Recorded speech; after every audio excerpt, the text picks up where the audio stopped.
At 4 o'clock hours on February 7, 1945, Corporal James Theodore Mackenzie crouched in a shell crater about 200 yards behind the American lines near Bastogne, Belgium. The cold was vicious, relentless. The thermometer had sunk to 14 degrees below zero, the kind of cold that stole your breath and made fingers feel like they belonged to someone else. Clutched in his gloved hands, a dented canteen cup held a crude mixture of axle grease and diesel fuel, sloshing faintly as he stirred it with a screwdriver. The plan he had meticulously devised over the past 3 weeks seemed insane. Impossible. And yet, in Mackenzie's mind, it was the only chance to stop the steel monsters rolling toward their lines. At just 22 years old, with 11 months of combat already etched into his face and 2 Purple Hearts pinned to his chest, Mackenzie had learned one hard truth: the war didn't reward patience or caution. It rewarded ingenuity, decisiveness, and a willingness to embrace risk when everything else had failed. He had watched the German Tiger tanks in horror over the past month. The monstrous vehicles, with frontal armor up to 180 mm thick, shrugged off bazooka rounds like mere irritations.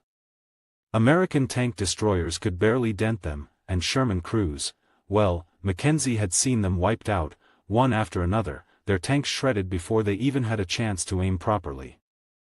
Behind him, Sergeant Frank Holloway shifted uneasily, arms crossed, eyes scanning the horizon as though willing the younger man's plan to dissolve into common sense. "You're wasting your time, Mac," Holloway said, his voice a rasp against the frozen wind. "We need you on the machine gun, not playing chemist with kitchen supplies." Mackenzie didn't look up.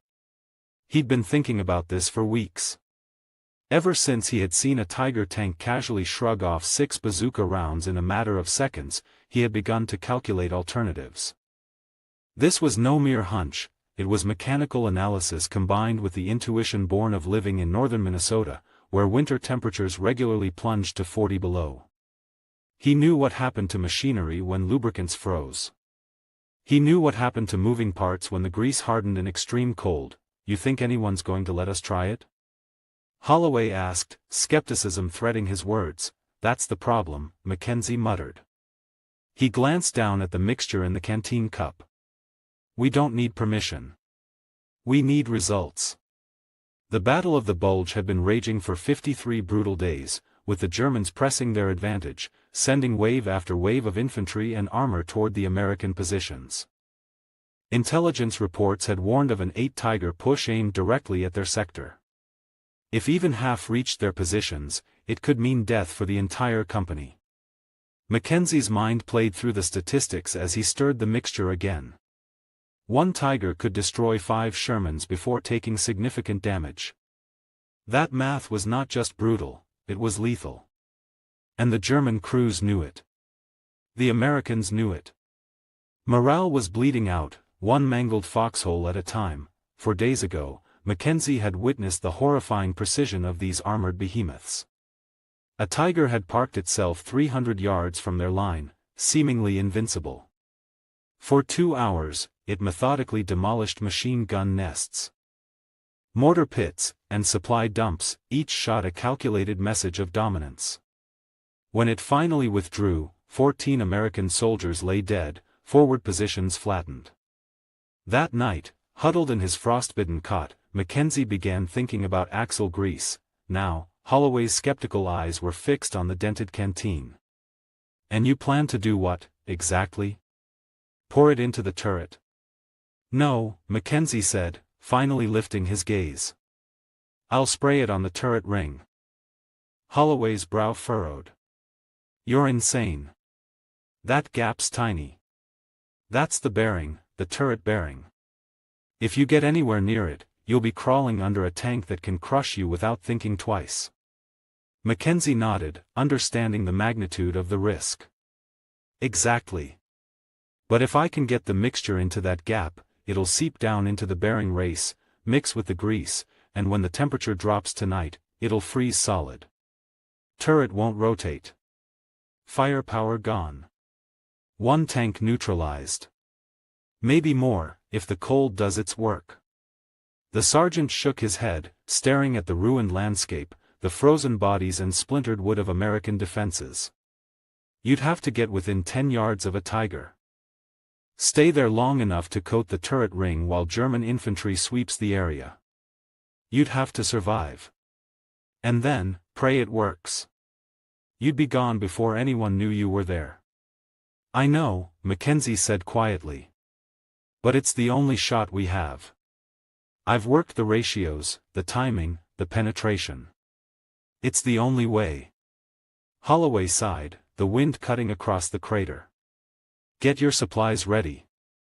Move at 0600. German armor usually hits at 0730. That gives you 90 minutes. By 5:45, Mackenzie moved through the pre-dawn darkness, carrying his rifle, 4 glass bottles filled with the frozen grease mixture, and a hand-pump spray canister liberated from the battalion aid station. The American forward line was 200 yards ahead. Beyond that, no man's land stretched another 300 yards toward the German positions. He needed cover along the expected Tiger advance route. He needed a shell crater or a ruined building where he could remain unseen until the perfect moment. By 6:15, he found a partially destroyed farmhouse, its roof collapsed but cellar intact. Sliding into the rubble, Mackenzie positioned himself near the hole in the cellar wall overlooking the road. From here, the German Tigers would pass within 20 yards, close enough to strike, close enough to die. At 7:23, the rumble came. Engines, deep and guttural, shaking the frozen ground. Tiger tanks. Maybach HL-230 engines, 12 cylinders, 690 horsepower, pushing 56 tons at 24 miles per hour on roads, slower cross-country. Mackenzie's calculations went into overdrive. Weak points, vulnerabilities, timing, everything he had studied for weeks converged into the next 30 seconds of action. The first Tiger rolled past at 7:30, engine grinding, turret rotating, commander scanning the horizon. Infantry followed behind, 40 soldiers at least. Mackenzie stayed still. The first tank wasn't enough. He needed multiple targets. Needed proof that his gamble could affect more than one vehicle. Seconds later, the second Tiger appeared. Then a third. And a fourth. 5 Tigers in total, strung along the road, crushing earth and morale beneath their tracks. Mackenzie counted them carefully, noting speed, distance, and the dispersion of infantry. Timing was everything. Wait until the last squad of German infantry passed, move while they were distracted. He would have one chance to implement the plan. One chance to alter the course of the attack. Creeping out of the cellar, Mackenzie carried his spray canister, moving low through the broken terrain.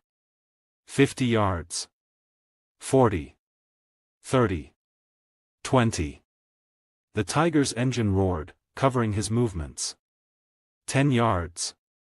Exhaust hot on his face. Crawling under the massive machine. He aimed the spray canister at the turret ring and began pumping. The mixture sprayed out in a fine mist, seeping into the bearing. 3 bottles emptied, then the fourth. 70% of the circumference covered, enough, he hoped, to disable the turret. Dropping the canister, he began retreating, a German voice shouted. Mackenzie rolled behind rubble, fired, dropped 2 soldiers, then ran toward the American lines. The Tiger's assault began in earnest. Shells screamed, gunfire shredded the landscape. And somewhere, in that chaos, the frozen grease was taking hold. At 8 o'clock, Mackenzie returned to the American lines. Holloway approached, awe in his eyes. The fourth Tiger, the one he had coated, was immobile. Turret frozen. Commander shouting orders that could not be executed. Temperature dropping, crystallizing the grease further. One tank neutralized, and the war of mechanics and ingenuity had begun. For the first hour, Mackenzie didn't speak. He watched as his gamble unfolded, a single man's desperate experiment shaking the advance of one of the most fearsome machines of the war. 4 out of 5 Tigers would eventually seize up, the Germans unable to comprehend the sudden mechanical failures. Without turret mobility, the tanks were steel coffins. American forces began firing from prepared positions, halting the German advance. Mackenzie's frozen grease trick had worked. By noon, the battalion understood what had happened. Mackenzie's daring, his risk, his ingenuity, had stopped the armored advance. Corps intelligence wanted to replicate the mixture across other units. Mackenzie cared little for accolades.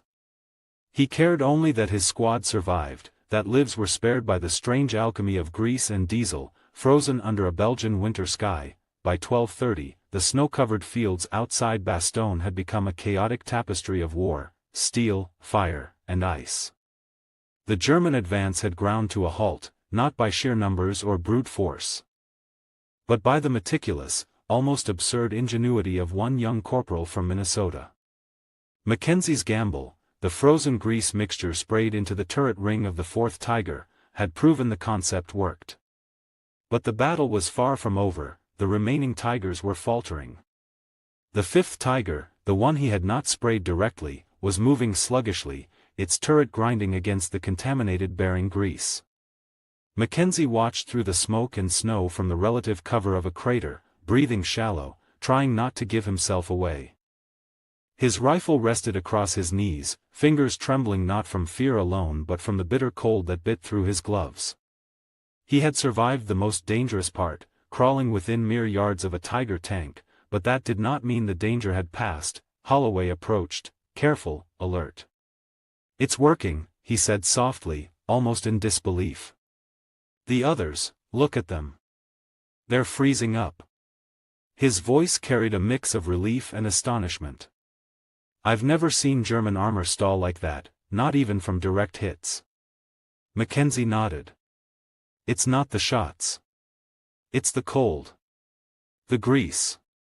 Once it crystallizes, there's nothing they can do to move the turret." He felt a grim satisfaction, tempered by the knowledge that the Germans' infantry still pressed forward, using the immobilized Tigers as cover. One misstep, one bullet, and he could still die. Across the frozen landscape, the Tigers began to experience mechanical havoc. The 2nd Tiger's turret slowed, faltering slightly, its crew struggling to engage targets. Mackenzie watched, analyzing every movement, calculating every potential outcome. By 9:45, the 3rd Tiger had completely seized, its turret locked solid. The crew frantically tried to operate the hydraulics, banging levers and pulling on mechanisms, but the mixture had penetrated too deeply, crystallizing in the extreme cold. The engines roared, tracks grinding against frozen earth. But the tanks were effectively immobilized weapons, threats without function. Mackenzie felt a chill that had nothing to do with the weather. He realized that his gamble had not only neutralized German armor but had shifted the entire dynamic of the battlefield. Where before the Tigers had been nearly unstoppable, now they were vulnerable, their crews bewildered and frustrated. Infantry, dependent on armored cover, found themselves exposed. And the Americans, hidden in prepared positions with tank destroyers ready, could now take aim at immobilized steel. The battle raged around him. Artillery shells screamed overhead, plumes of snow and earth erupting from frozen ground. Mortars fired in rhythmic volleys, the cracks echoing across the valley. Mackenzie's squad took casualties, men falling where they stood, the snow turning red in places. But the Tigers' incapacitation created gaps in the German lines, and 3rd Squad exploited them. Machine guns opened up, taking advantage of the immobilized armor to suppress enemy infantry. Mortars targeted clusters of soldiers that had relied on the tank's firepower for cover. Holloway crawled over to Mackenzie, keeping low. "You did this," he said, almost in a whisper. "Your work. That Tiger there, the 4th one, is dead in the water." He nodded toward the tank, turret frozen, commander screaming orders that could not be executed. "It's like someone hit pause on the battlefield." Mackenzie allowed himself a brief exhale. He could see the immediate effects of his work. The Germans were improvising desperately. Crews dismounted from immobilized Tigers, attempting to repair the mechanisms. Soldiers scrambled over the frozen ground, trying to shield their commanders and regain control. But nothing worked. The extreme cold had locked the grease in place, turning the finely tuned machinery of the turret into an immovable mass. By 10:30, the results were undeniable. 4 out of 5 Tigers were effectively neutralized. Unable to rotate their turrets and, in effect, blind to everything outside a narrow frontal arc, American tank destroyers, hidden in prepared positions, took full advantage, hitting 2 Tigers directly from the side. Fire and smoke erupted from their turrets, and the crews abandoned the vehicles in panic. The remaining 2 tanks retreated, abandoning the attack entirely, while their crews attempted to reorganize as infantry.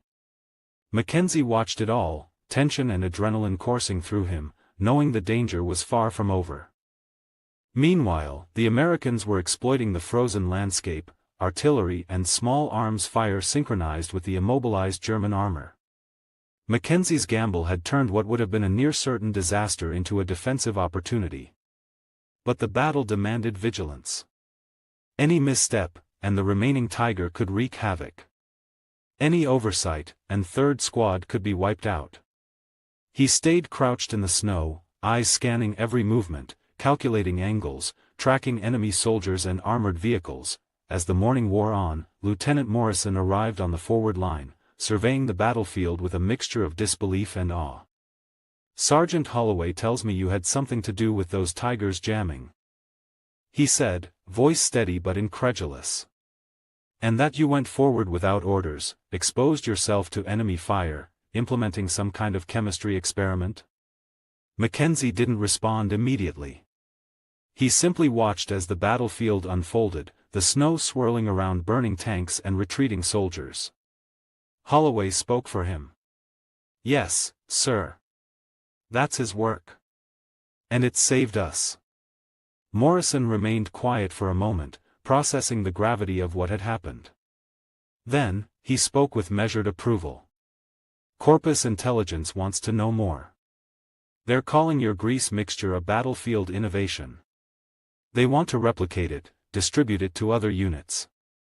Apparently, some colonel believes this could work on a larger scale." Mackenzie shrugged, indifferent. The accolades mattered less than the fact that 3rd Squad had survived, that the German advance had stalled, that lives had been spared. He had risked death for a mechanical theory, and it had worked. The frozen grease trick was real, lethal in its simplicity, and utterly effective. August 1943. A typhoon hits a U.S. military base in the Pacific. Wind speeds reach 150 miles per hour. When it's over, every wooden barracks is destroyed. Roofs torn off. Walls collapsed. 300 soldiers without shelter, 6,000 miles from home. But one type of building stands untouched.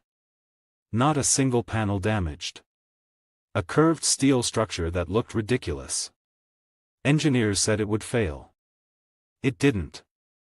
This is how the Quonset hut survived what nothing else could. When America entered World War II, the military needed bases across the Pacific immediately. The standard solution was wooden barracks. Simple, fast to build, familiar.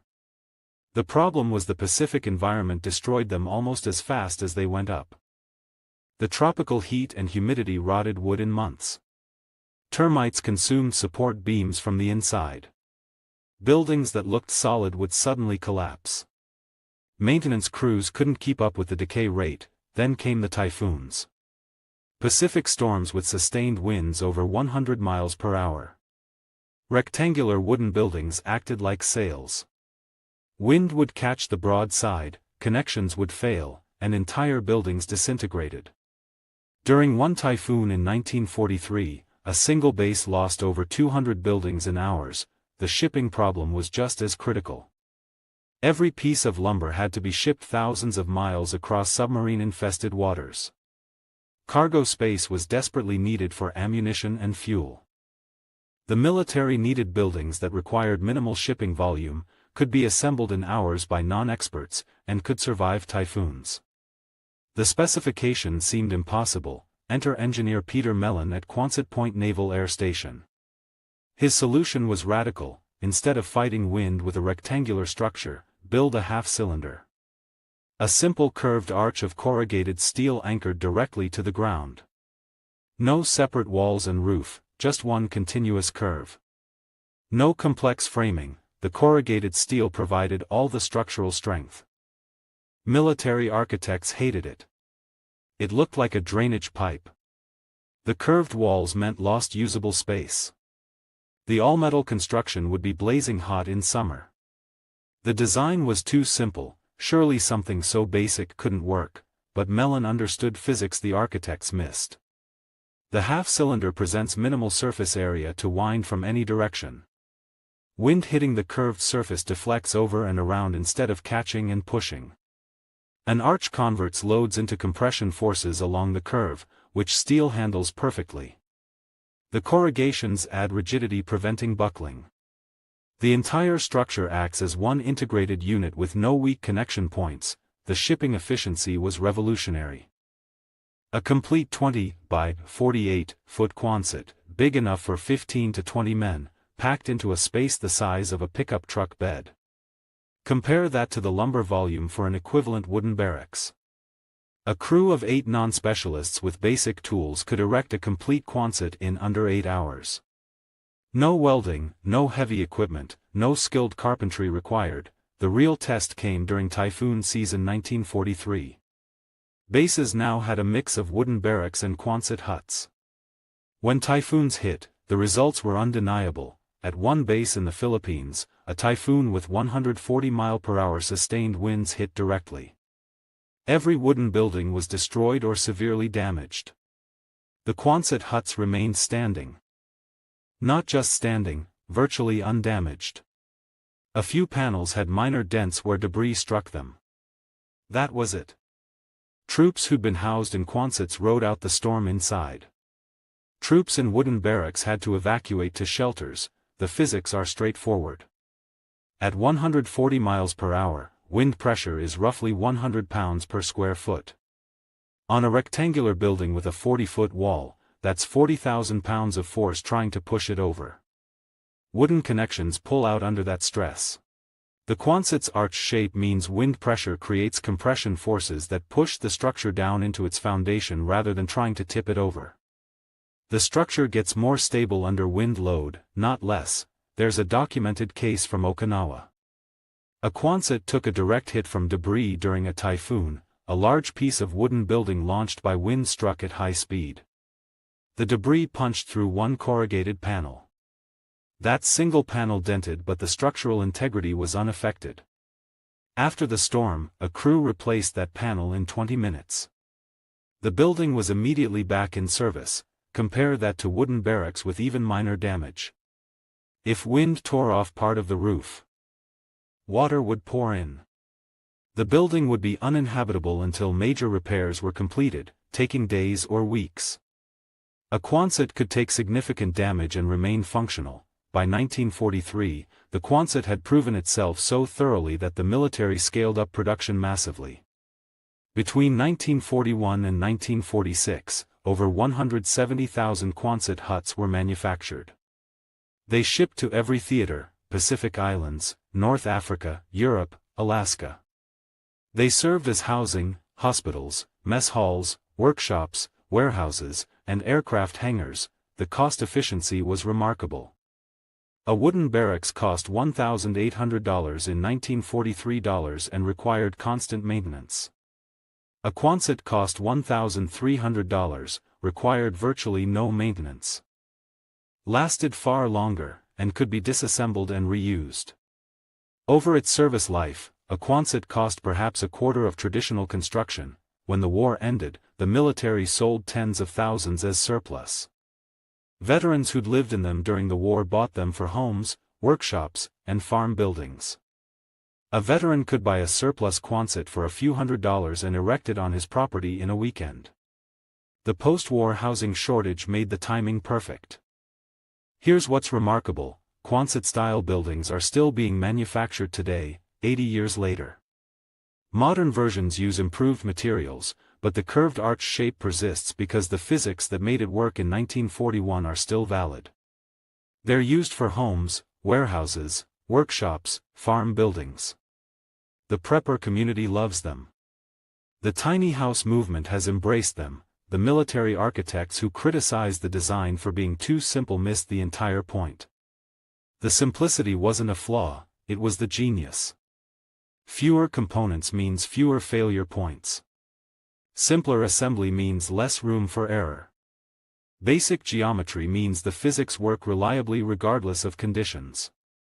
The Quonset hut saved countless lives during World War II by providing shelter that didn't fail when everything else did. Troops who slept safely through Pacific typhoons while wooden buildings disintegrated around them understood the value. And that value continues today. Sometimes the best solution really is the simplest one.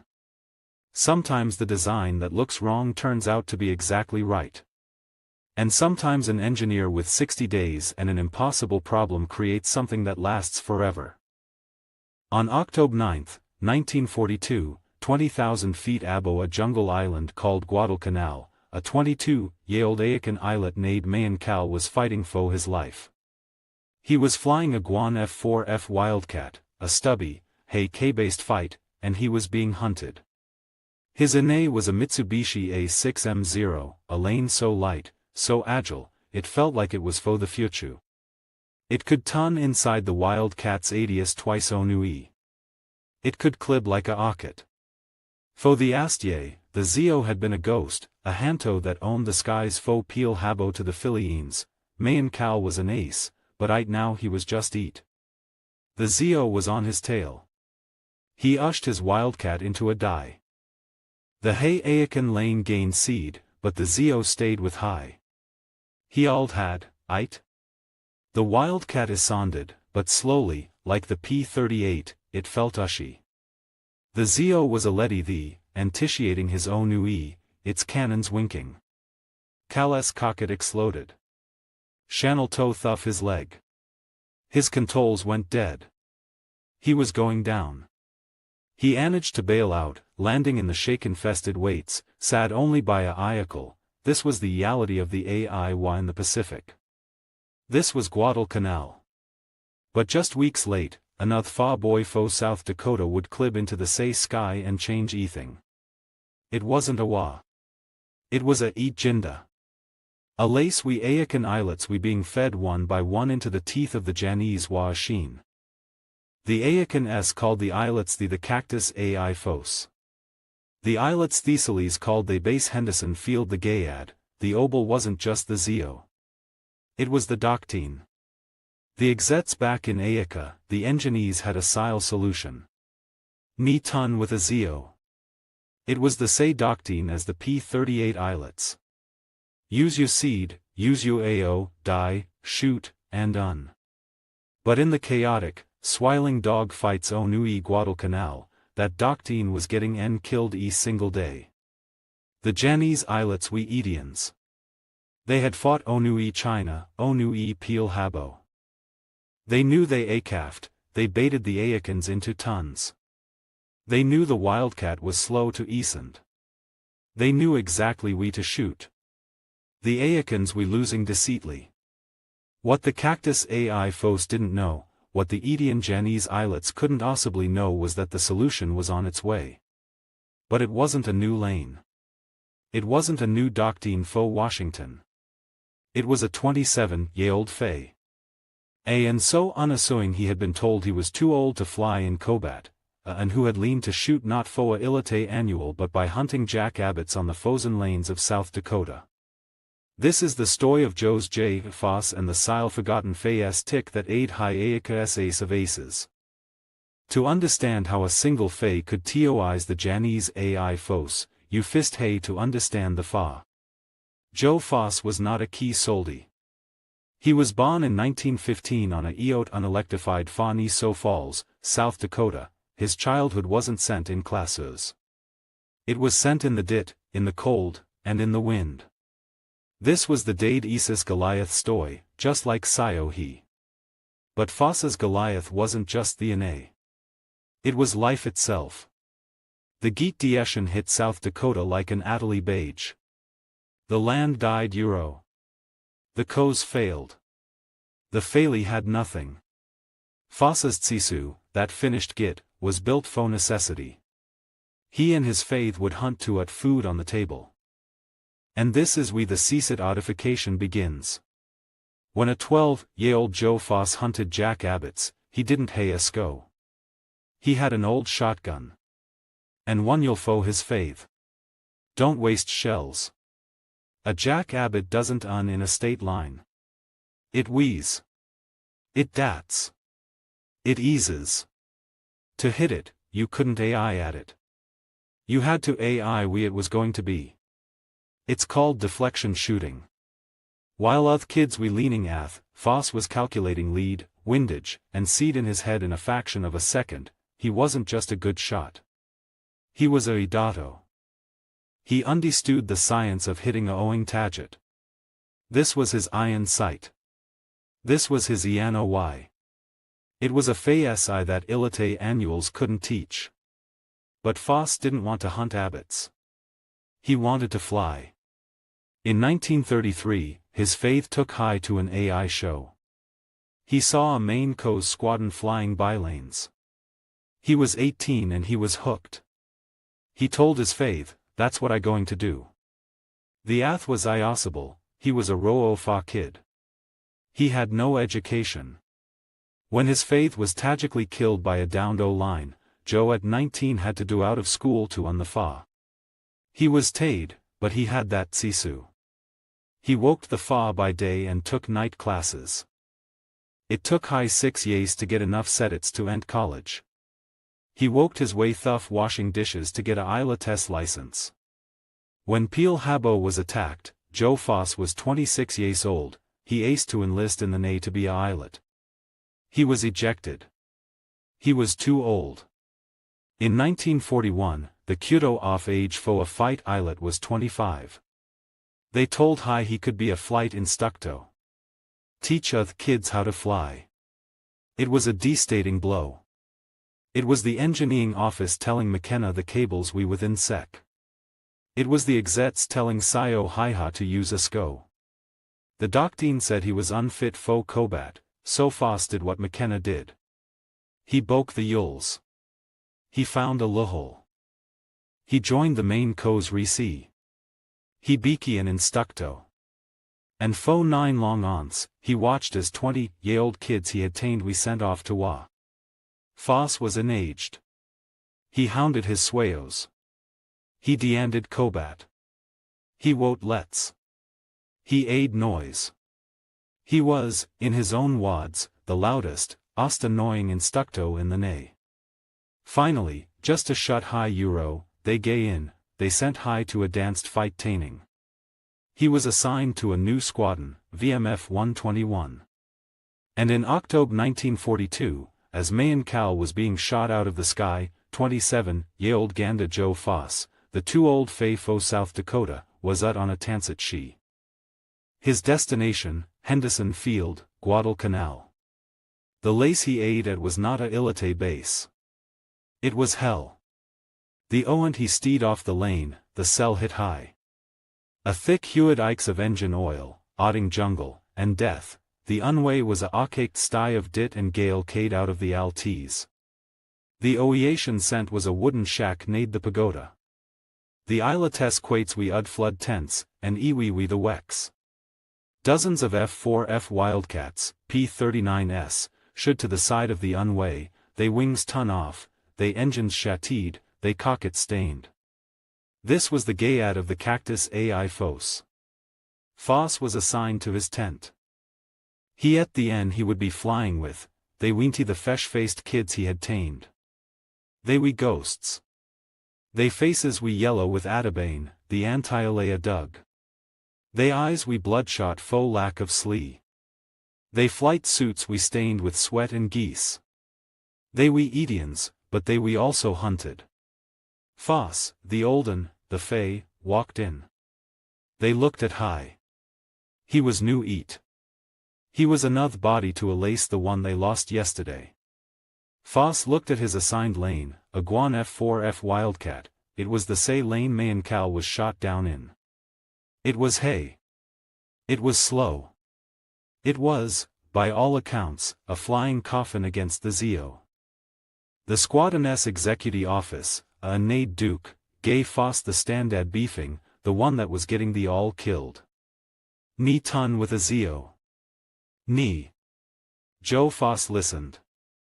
He nodded. He understood the wads, but he also understood something the doctrine had ist. He understood jack rabbits. The next morning, Foss would fly his fist ishin, he was heading straight into the kill zone.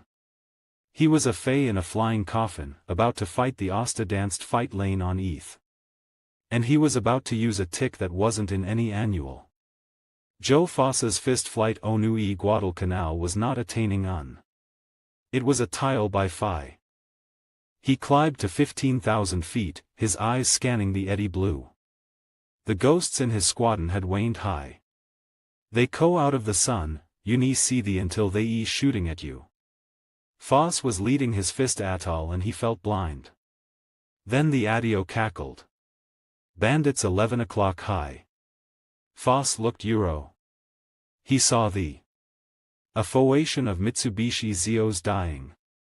They were fast than anything he had seen. He beat his odes. Ni ton.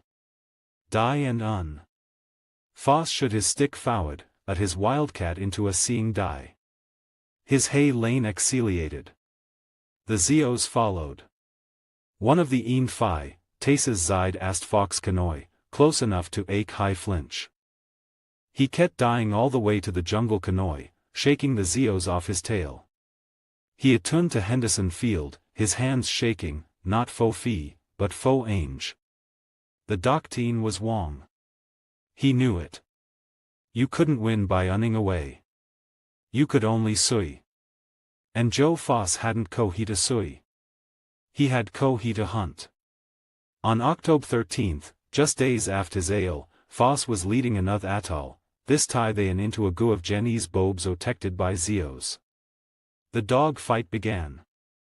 It was chaos. Wildots and Zios twisting in the sky. Foss saw a Zio lock onto his winginess tail. The Jenny's eyelet was closing in for the kill. The doctrine said Foss should die away. Find an easy target. The Fayes I said something defiant. Foss all his wild cat had. He wasn't aiming at the Zio. He was aiming where the Jack Abbott was going to be, he old the Tig. His 650 cali machine guns owed to life. He fired a long 3-second bust, not at the NA lane, but at a atch of eddy blue sky 200 feet in front of it. It looked like a mistake, a wasted shot, but the Jenny's eyelet focused on his own kill, didn't see Foss. He executed a effect tight ton and flew directly into the stee of 50 cali bounds. The Zos wing silly K off. The lane vanished in a cloud of Edel and Phi. I thought living in an HOA neighborhood would be peaceful, until they sent me a notice for a minor rule violation. It said, trash cans aren't allowed here, $50 fine per day. At first, I was mad. Then I got creative. The next day, I built a bat house right next to the trash cans. Why? Because bats are a protected species, and now the HOA can't touch it. When they told me to remove it, I just smiled and said, as long as the bats are here, I'm following the rules. Sometimes, the pettiest revenge is the most satisfying.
Ryan was a billionaire, confident, sharp, and used to getting whatever he wanted.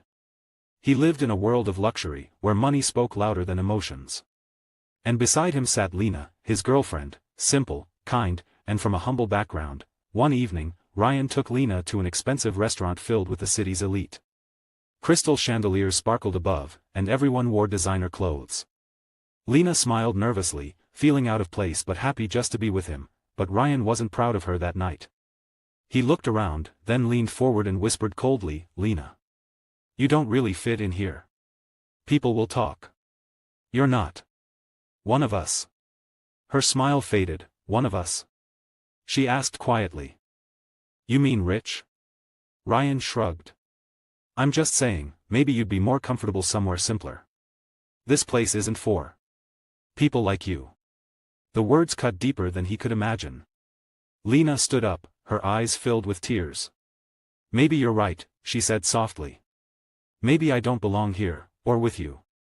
And she walked out. A week later, Ryan attended a major business conference, surrounded by investors and CEOs. The host's voice echoed, "Please welcome our keynote speaker, the CEO of Starrise Investments, Miss Lena Roberts." Ryan froze. Lena walked onto the stage in a sleek black suit, confident and composed. The same woman he had once called not good enough. She smiled at the audience and began. "True success isn't about wealth. It's about respect, something no amount of money can buy." As the crowd applauded, Ryan could only stare. In that moment, he realized what he had truly lost, not a poor girl, but a woman richer in heart and strength than he could ever be. Moral: never judge someone by their status. The person you look down on today may be the one you look up to tomorrow.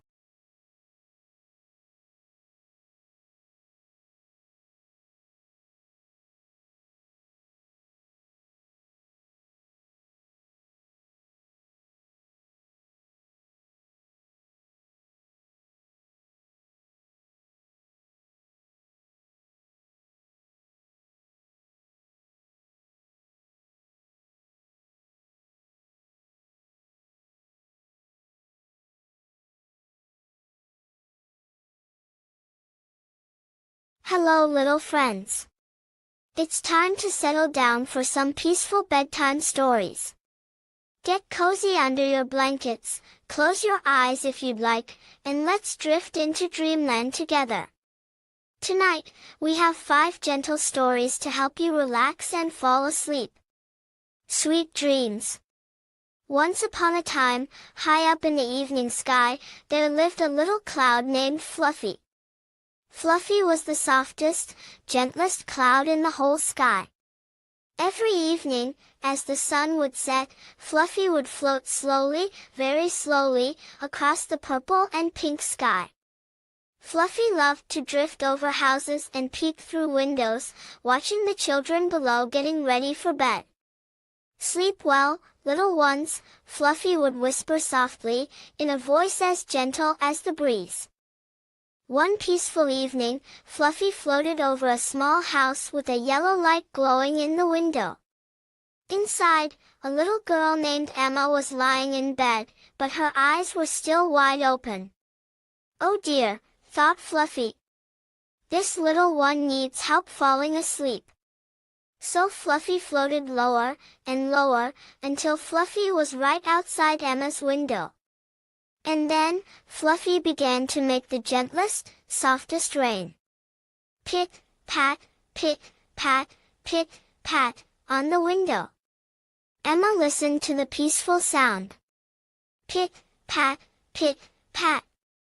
It was like nature's lullaby. The soft drops tapped gently against the glass. Emma's eyes began to feel heavy. Her breathing became slow and deep. She yawned, a big, comfortable yawn. As the gentle rain continued. Pit, pat, Emma's eyelids slowly closed. And soon, she was fast asleep, dreaming of floating through the soft evening sky, holding hands with her friend Fluffy, drifting on gentle breezes, among the stars. Fluffy smiled, a soft, cloudy smile, and floated away peacefully, to help more children fall asleep.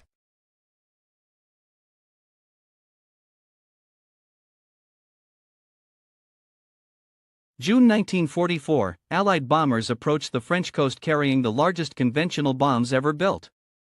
Each tallboy weighs 12,000 pounds, 5 tons of high explosive designed to penetrate deep underground and destroy anything. The target, German U-boat pens at St. Nazaire. Massive concrete structures protecting the submarines that are strangling Allied supply lines across the Atlantic, the bombers release direct hits. The explosions are visible from 20 miles away. Dust and smoke blanket the entire harbor. When reconnaissance aircraft photograph the damage the next day, they can't believe what they see. The U-boat pens are still standing. Not damaged, standing. The concrete roofs absorbed direct hits from weapons designed to destroy anything and barely cracked. How did German engineers build structures that could survive direct hits from the most powerful conventional weapons in existence? This isn't just a story about concrete. This is about engineering taken to an extreme that seemed impossible. And it worked. To understand why these structures exist, you need to understand what was at stake. In 1942 and 1943, German U-boats were sinking Allied ships faster than they could be replaced. Over 3,500 Allied merchant vessels were sent to the bottom. The Battle of the Atlantic was the longest continuous military campaign of World War II, and Germany was winning. U-boats operated from bases along the French Atlantic coast after Germany conquered France. The submarines would leave port, hunt in the Atlantic shipping lanes, and return to refit, rearm, and prepare for the next patrol. The problem for Germany was that these bases were vulnerable to Allied bombing. A submarine tied up at a dock was an easy target. Bomb the docks, destroy the submarines, and you win the Atlantic campaign. The Germans tried various protection methods. They built anti-aircraft gun emplacements around the bases. They stationed fighter aircraft to intercept bombers. They used smoke generators to obscure the harbors during raids. None of it worked well enough. Allied bombers flying at night could still get through and damage submarines under repair, so German engineers proposed something radical. Instead of protecting the submarines with guns and fighters that might stop some attacks, build structures so strong that bombs simply couldn't penetrate them. Create fortified submarine pens with concrete roofs thick enough to absorb direct hits from the heaviest bombs in the Allied arsenal. The proposal seemed insane from an engineering and logistics standpoint. The amount of concrete required would be enormous. The construction would take massive labor and resources. The structures would be among the largest military constructions ever attempted. But the alternative was losing the Battle of the Atlantic and potentially losing the war. Construction began in 1941. The basic design was brutally simple. Excavate massive rectangular bays large enough to hold U-boats. Build walls of heavily reinforced concrete. Pour a roof slab so thick that bombs couldn't penetrate it. Simple in concept. Insane in execution. The roof thickness at St. Nazaire, one of the largest U-boat pen complexes, was over 23 feet of reinforced concrete. Not 23 inches to 23 feet.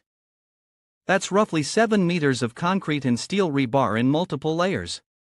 Each square meter of roof contained tons of material. The total concrete volume for the entire complex exceeded 480,000 cubic meters, enough to build a solid concrete cube 78 meters on each side, but thickness alone wouldn't work. Concrete under extreme impact tends to crack and spall. The Germans designed a layered structure. The bottom layer of the roof was thick reinforced concrete designed to provide the primary structural support. Above that, a layer of granite aggregate concrete specifically formulated for impact resistance. Then a thick air gap empty space to allow blast pressure to dissipate. Then another layer of reinforced concrete. The roof was essentially a multi-layer shield with built-in shock absorption. The walls were almost as impressive as the roof. Over 12 feet thick at the base, they were designed not just to support the roof but to resist lateral blast forces if a bomb exploded near the structure. The Germans poured the walls in continuous sections to minimize joints and weak points. The concrete mix used special aggregates and high cement content to maximize compressive strength. The internal structure was compartmentalized. Each submarine pen was a separate bay with dividing walls between them. This meant damage to one bay wouldn't affect others. A single bomb penetrating the roof, unlikely but possible, would destroy one submarine at most, not the entire facility. the construction logistics were staggering. Concrete was mixed on-site in massive batches and poured continuously to prevent joints from forming. The steel reinforcement was assembled in prefabricated sections and lifted into place with cranes. Labor came from multiple sources: German construction workers, French contractors, and forced labor from occupied territories. At peak construction, thousands of workers operated in shifts 24 hours a day. The speed was remarkable considering the scale. The Saint-Nazaire complex began construction in February 1941. The first submarine pens were operational by mid-1942, under 18 months from start to first use. By 1943, the complex included 14 submarine pens, each capable of holding a Type 7 U-boat, plus dry docks for major repairs, workshops, stores, and accommodation for crews. The Allies recognized the threat immediately. U-boats operating from protected bases meant they could conduct more patrols, return for faster refits, and maintain higher operational rates. The campaign to destroy the U-boat pens became a strategic priority. Between 1942 and 1944, Allied bombers conducted dozens of major raids specifically targeting these structures. The early raids used conventional bombs, 1,000 and 2,000 pounders. These barely scratched the concrete. Bomb craters would appear in the ground around the pens. The surrounding harbor facilities would be destroyed. The U-boat pens themselves remained functional. Reconnaissance photos showed minor surface damage to the roofs but no penetration. The Allies escalated. They developed the 4,000-pound cookie bomb designed for maximum blast effect.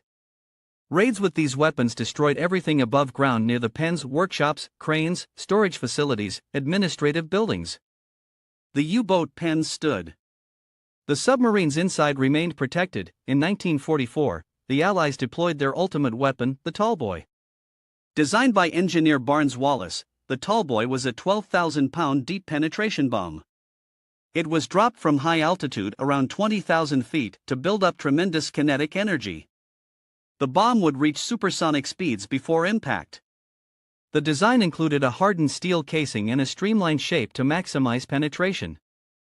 The physics of the Tallboy were terrifying. At impact, the bomb carried kinetic energy equivalent to hitting the target with a locomotive traveling at high speed. It would penetrate deep into the ground or structure before the delayed fuse detonated the explosive charge.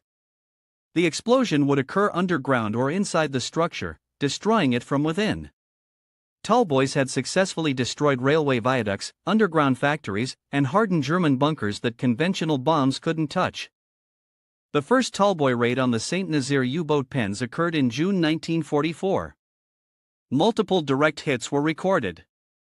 The Tallboys penetrated the outer layer of the roof. Some broke through the air gap and reached the second layer. The explosions were massive. Seismographs detected the impacts from miles away. When the smoke cleared and reconnaissance aircraft photographed the results, the Germans were still operating submarines from the complex. The roof had cracked in places. One bay had partial collapse. But the overall structure remained functional. The British tried again. More Tallboy raids throughout 1944. The largest bomb load ever dropped on a single target up to that point. The U-boat pens accumulated damage. Large sections of the roof developed cracks. Some bays were no longer usable. But the Germans continued operating from the undamaged sections. Not a single submarine inside the pens during any raid was destroyed by bombing.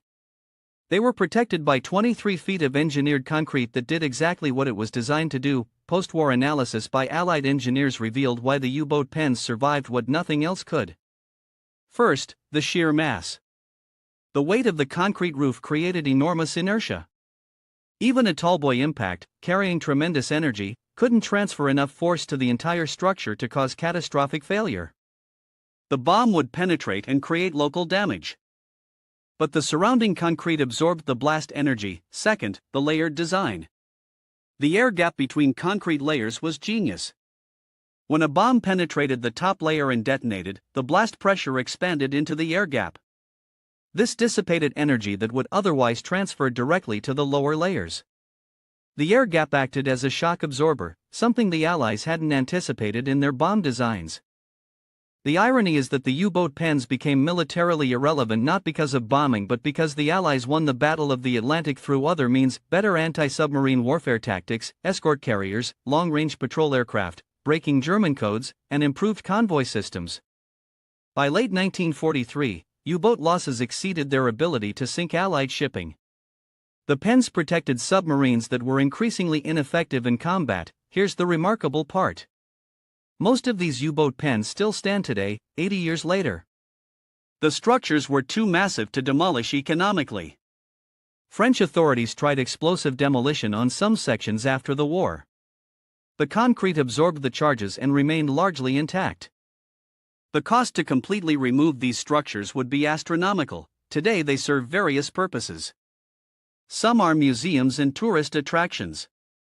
Some house cultural centers and art galleries. Some are used for commercial storage. The Saint Nazaire complex is partly preserved as a historical site, partly used for marine industry. The massive submarine bays that once protected U-boats now protect boats of a different kind. The engineering that went into these structures influenced post-war military architecture. Hardened aircraft shelters, missile silos, and command bunkers all use principles learned from the U-boat pen designs: layered construction, air gaps for blast dissipation, massive reinforcement, and compartmentalization. The U-boat pens proved that with enough concrete, steel, and engineering knowledge, you can build structures that survive almost anything. The cost was enormous. The labor was exploitative. The purpose was supporting a war of aggression.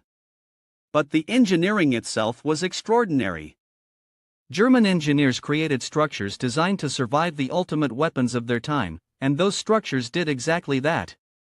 Not because they were lucky. Not because the Allies didn't try hard enough. But because the math and physics were correct, the materials were adequate, and the construction was executed properly. 80 years later, those structures remain. Monuments not to war, but to what engineering can achieve when pushed to extremes. The U-boat pens that survived 12,000-pound bombs are still standing, outlasting the war, outlasting the weapons designed to destroy them, outlasting the submarines they were built to protect. Sometimes engineering done right lasts forever, even when its original purpose becomes history. April 1945, Bavaria, Germany. The spring air carried a brittle chill, lingering over a countryside scarred by months of relentless bombing, scorched earth, and the desolation of retreating armies. Sergeant James Harper's unit had been advancing cautiously through fields littered with remnants of war, abandoned tractors, shattered fences, and homes reduced to splintered husks. Every hill, every grove, and every hollow in the land held the potential for danger, but it also held the possibility of discovery, and in this fragile tension between fear and hope, the unit spotted something remarkable: a massive barn, standing defiantly atop an abandoned farm. Smoke rose lazily from makeshift chimneys. Curling in thin, twisting columns toward the clouded sky, could be enemy holdouts, Private Rodriguez muttered, adjusting his grip on his rifle, eyes scanning the edges of the property with a mixture of suspicion and unease. The barn, its weathered timbers stretching toward the sky, seemed both ancient and imposing. Its stone foundation had survived countless storms and battles, its beams groaning under the weight of decades. It was the kind of structure that might have once been a home, a place of life and work, now scarred by neglect and the chaos of war. Germans hiding, or civilians, James said carefully, his eyes narrowing as he studied the scene. The war was ending. Everyone knew it. Yet that knowledge brought no comfort. Desperation, as he had learned over countless engagements, could make soldiers unpredictable, and civilians could harbor fear so intense it drove them to dangerous extremes. As the unit advanced cautiously, weapons ready, every sense was alert. The air smelled faintly of smoke and damp earth, the ground underfoot uneven, soft in places from recent rains. Each step brought a creak from the old barn doors, a shiver through the frame, a reminder that the building itself was fragile, yet sturdy enough to hold whatever, or whoever, lay within. Then came a sound that froze James in place, silencing even the rustle of his men's movements. Children crying. The plaintive, terrified wail echoed faintly from inside the barn, slicing through the tension with a sudden, human clarity. "Hold fire! He ordered sharply, his voice cutting through the whispers and soft murmurs of the unit. The soldiers froze, rifles steady, adrenaline sharpening their reflexes even as confusion clouded their minds. Rodriguez's brow furrowed. "Those are kids. Could be a trap, though," he whispered. His voice held the edge of fear and disbelief. James's jaw tightened. He had seen booby traps, ambushes, and desperation used as weapons of war, but this was different. The sound of children crying could not be ignored. The weight of choice pressed down on him. Step forward, investigate, risk potential exposure, or step back, leave them, and live with the consequences of inaction. James moved to the barn's massive door, hand steady on the latch despite his racing heartbeat. With a deep breath, he pushed it open. The interior was a sight that would haunt him for the rest of his life. The barn was packed, hundreds of small, trembling bodies huddled together for warmth. Toddlers clutched ragged blankets, older children embraced the younger ones, some curled in silence, others rocking gently or murmuring softly to themselves. Filth and grime coated their clothing and skin. Evidence of long weeks without adequate food, water, or hygiene. Corporal Miller's whisper cut through the quiet gloom. "Dear God! What is this?" An older girl, perhaps 15, stepped forward from the cluster, her face pale, eyes wide with fear and hope mingled. She spoke rapidly in German, voice quivering as if the words themselves were a lifeline to some fragile hope. James motioned to Private Clean, the unit's translator. He knelt, listening intently. After a moment, he straightened, voice shaking as he relayed the girl's message. "They're orphans," Clean said, almost unable to believe it himself. "From all over Germany. Parents killed in bombings, fighting camps. They were in an orphanage in Munich. When the city was bombed, the staff fled. These children walked 40 miles. Looking for shelter."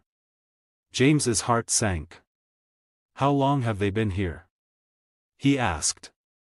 Clean translated quickly, voice catching. 2 weeks. No food left. 3 children died yesterday from cold and hunger. The enormity of the revelation pressed on him with staggering weight. German children, technically enemy civilians, dying in a barn while armed American soldiers stood outside, fully capable of offering aid. What were they supposed to do? The choice was clear in its moral gravity, yet fraught with potential consequences. This was no longer a military engagement, it was a test of humanity itself. Sergeant Miller's voice broke through the tension. "What do we do?" James looked around at the huddled children, their hollow eyes reflecting both fear and hope. Their nationality, once a matter of military concern, now seemed irrelevant. They were children, human beings, innocent in a world that had demanded so much from them far too soon. "We help them," he said, voice firm, steady, leaving no room for doubt. Miller hesitated. "Sir. Regulations." James's expression hardened. "I don't care about regulations. These are children. We're soldiers, not monsters. Command might have our heads for this. Then they'll have mine. But I'm not leaving kids to die because bureaucrats wrote rules that don't account for basic human decency." He turned to his unit, issuing orders with the precision of a man accustomed to life and death decisions. "Rodriguez, Miller, scout the farm for supplies. Clean, talk to that girl, find out what they need most urgently. Daniels, radio command. Tell them we found civilians requiring humanitarian assistance. Don't sugarcoat it. Let them know they're children. Let command deal with the politics." The unit moved into action. Years of rigorous military training now redirected toward saving lives instead of taking them. Rodriguez and Miller explored the property and found a root cellar with preserved vegetables, a well with clean water, firewood stacked neatly in a shed. The nearby farmhouse, abandoned but structurally sound, could shelter the younger children, providing protection from wind and weather far better than the barn could offer. James took a moment to survey the scene, noting the transformation of his men.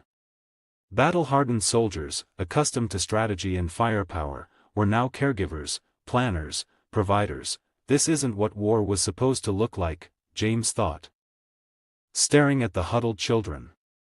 But maybe this is what ending war looks like. He ordered the first priority: feed them.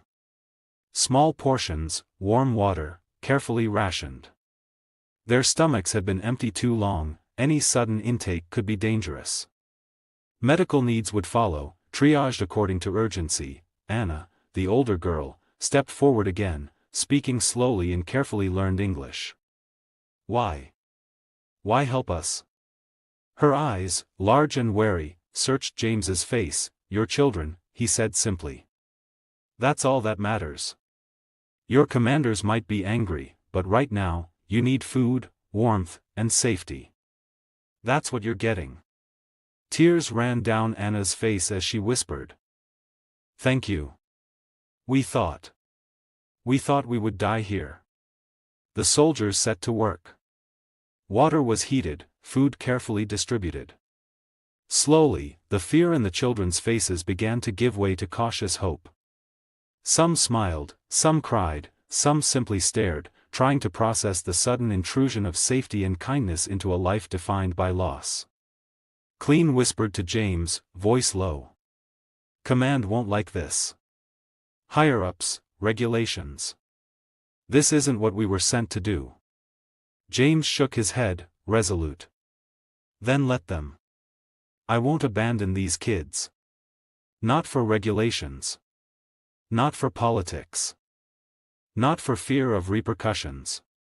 A crackle from Daniel's radio interrupted the moment, and James felt a cold knot of apprehension. The captain's voice came through, sharp, incredulous. Harper, what the hell is this? You're supposed to secure the area, not run a charity. Sir, James said, calm but firm, there are 200 children here. Starving. Sick. Some as young as 3. I cannot leave them. Enemy civilians, Sergeant. Not our responsibility. They're children, Captain. Human beings. That makes them everyone's responsibility. A long silence followed, the crackle of the radio filling the room with tension. Then, finally, fine. Hold position. Medical units and supplies are on the way. But this better not blow up in my face. April 1945, Bavaria. The war in Europe was in its final stages, yet danger still lingered around every corner. Sergeant James Harper's unit of American soldiers had been moving cautiously through the rolling countryside, the remnants of German towns scarred by bombs and artillery fire. The countryside seemed eerily quiet, almost like it was holding its breath. Smoke rising from a distant structure caught the edge of James' vision, and he signaled for the men to halt. Through the binoculars, a massive old barn came into view on what had once been a thriving farmstead. Smoke drifted lazily from crude chimneys made of scrap metal. Harper's instincts flared. Could be enemy holdouts, Private Rodriguez murmured, raising his rifle instinctively. James didn't dismiss the possibility, but he weighed it carefully. Could be soldiers, could be civilians, he replied. His voice was calm, measured, though his heart raced. The war was winding down, but that didn't mean the danger had disappeared. Desperate men did desperate things, and even in the final weeks of fighting, civilians had learned to hide or exploit American troops' mercy. The unit approached the barn slowly, their rifles ready, senses on high alert. The barn was old, ancient, really. Thick timber beams and stone walls had withstood decades of weather and somehow survived bombings that had flattened surrounding villages. As they drew closer, James froze mid-step. From within the structure came a sound that cut through the tense silence like a knife. Children crying. Hold fire, he barked, lowering his weapon. Kids? Rodriguez asked, disbelief in his voice. German kids. Could be a trap. James hesitated, then motioned forward. Could be exactly what it sounds like. But we'll find out. Carefully. The heavy wooden doors of the barn groaned as James pushed them open. Inside, the sight was almost too much to bear. The space was packed with children. Their small bodies huddled together for warmth. Ages ranged from toddlers barely able to walk to teenagers, all emaciated, filthy, and terrified. Harper felt his throat tighten. "Dear God," Corporal Miller whispered behind him. An older girl, perhaps 15, stepped forward, speaking rapid German. Private Clean, the unit's translator, leaned in. "She says they're orphans," Clean said, voice trembling. "From Munich. Parents killed in bombings or during the fighting. When the orphanage was bombed, the staff fled. The children walked here, 40 miles, searching for shelter." "How long have they been here?" James asked, his mind struggling to process what he was hearing. 2 weeks. No food left. 3 children died yesterday from hunger and cold. The contradiction was unbearable.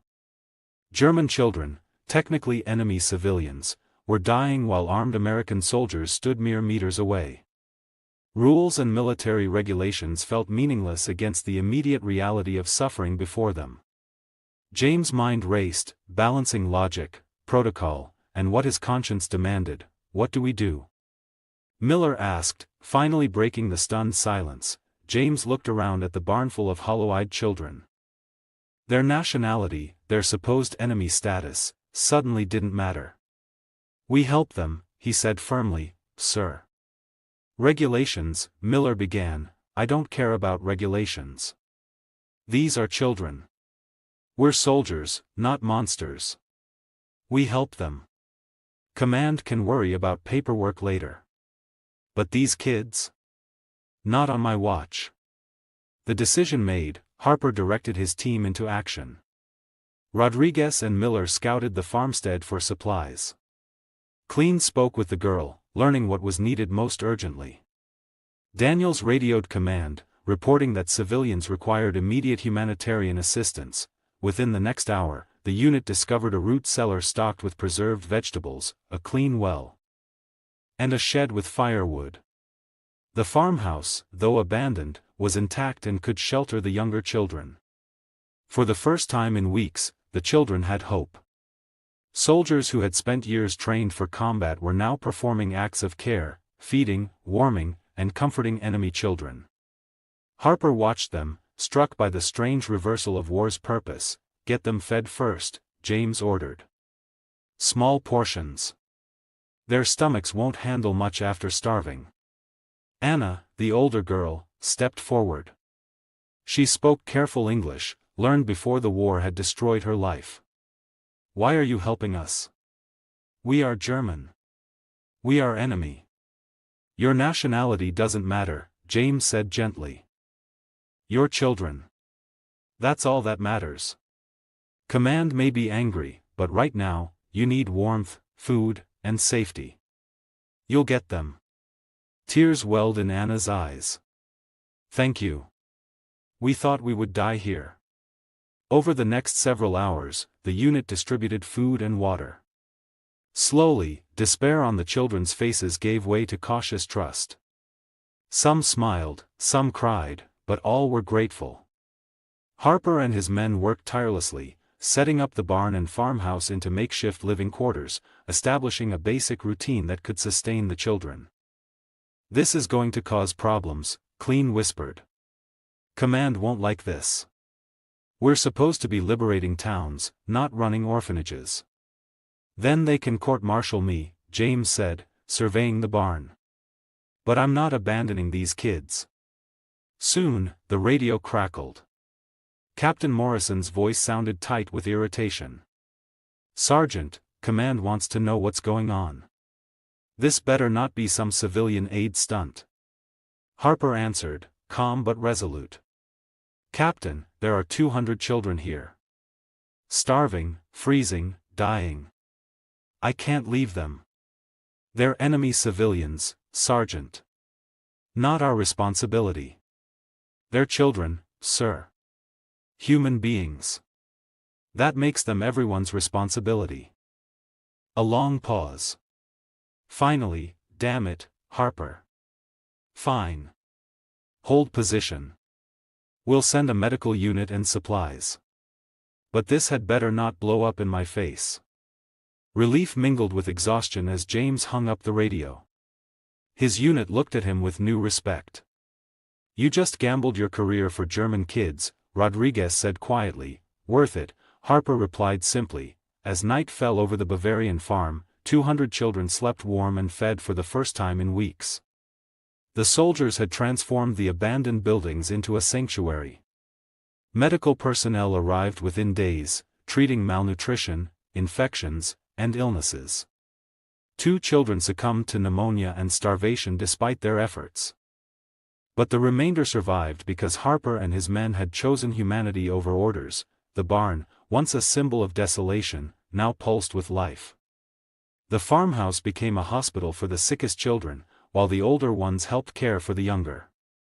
Anna acted as liaison, translating and organizing, filling in the gaps that war had left in communication and structure. She shared the story of the orphanage in Munich, bombed 3 times, staff abandoned them, children forced to flee alone, and how they ended up at the Harper farm by sheer luck, or perhaps fate. The director died in the 3rd raid, Anna whispered. The staff. They just left us. Told us to find family, find shelter. We had nothing. You did good, James said softly. You got them here.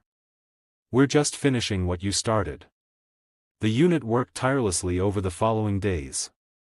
Supplies arrived, more soldiers volunteered, and even skeptical commanders began to recognize the enormity of what Harper had undertaken.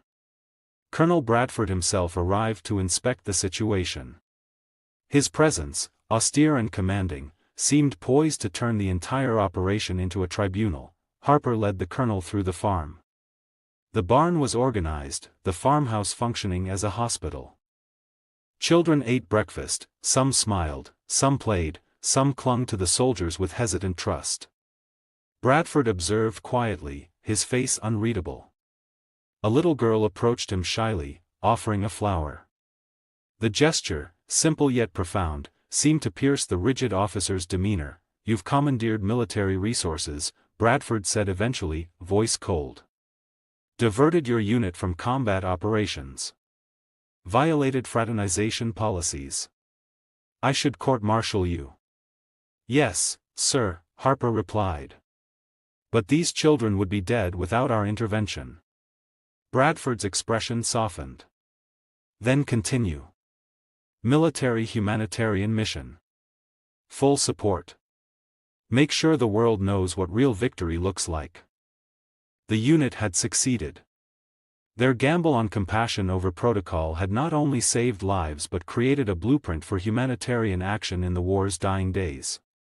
And as night fell once more, the children of the Bavarian barn slept safe and warm, their cries replaced by the quiet hum of survival and hope. The journey across Europe began under the shadow of uncertainty, yet fueled by the fragile hope Harper and his unit had ignited in the children. Trucks rumbled over snow-patched roads, carrying the weary survivors from Bavaria toward the coast. May 6, 1944, Atlantic Ocean, 20 miles west of the Cape Verde Islands. The sea was glass calm, the moon full, the stars cold and merciless. Beneath them, the USS Buckley. DE-51 cut a white V through the still water, her twin screws churning the dark Atlantic into silver foam. On her bridge stood Lieutenant Commander Brent Abel, 34 years old, lean, sunburned, and running on black coffee and nerves.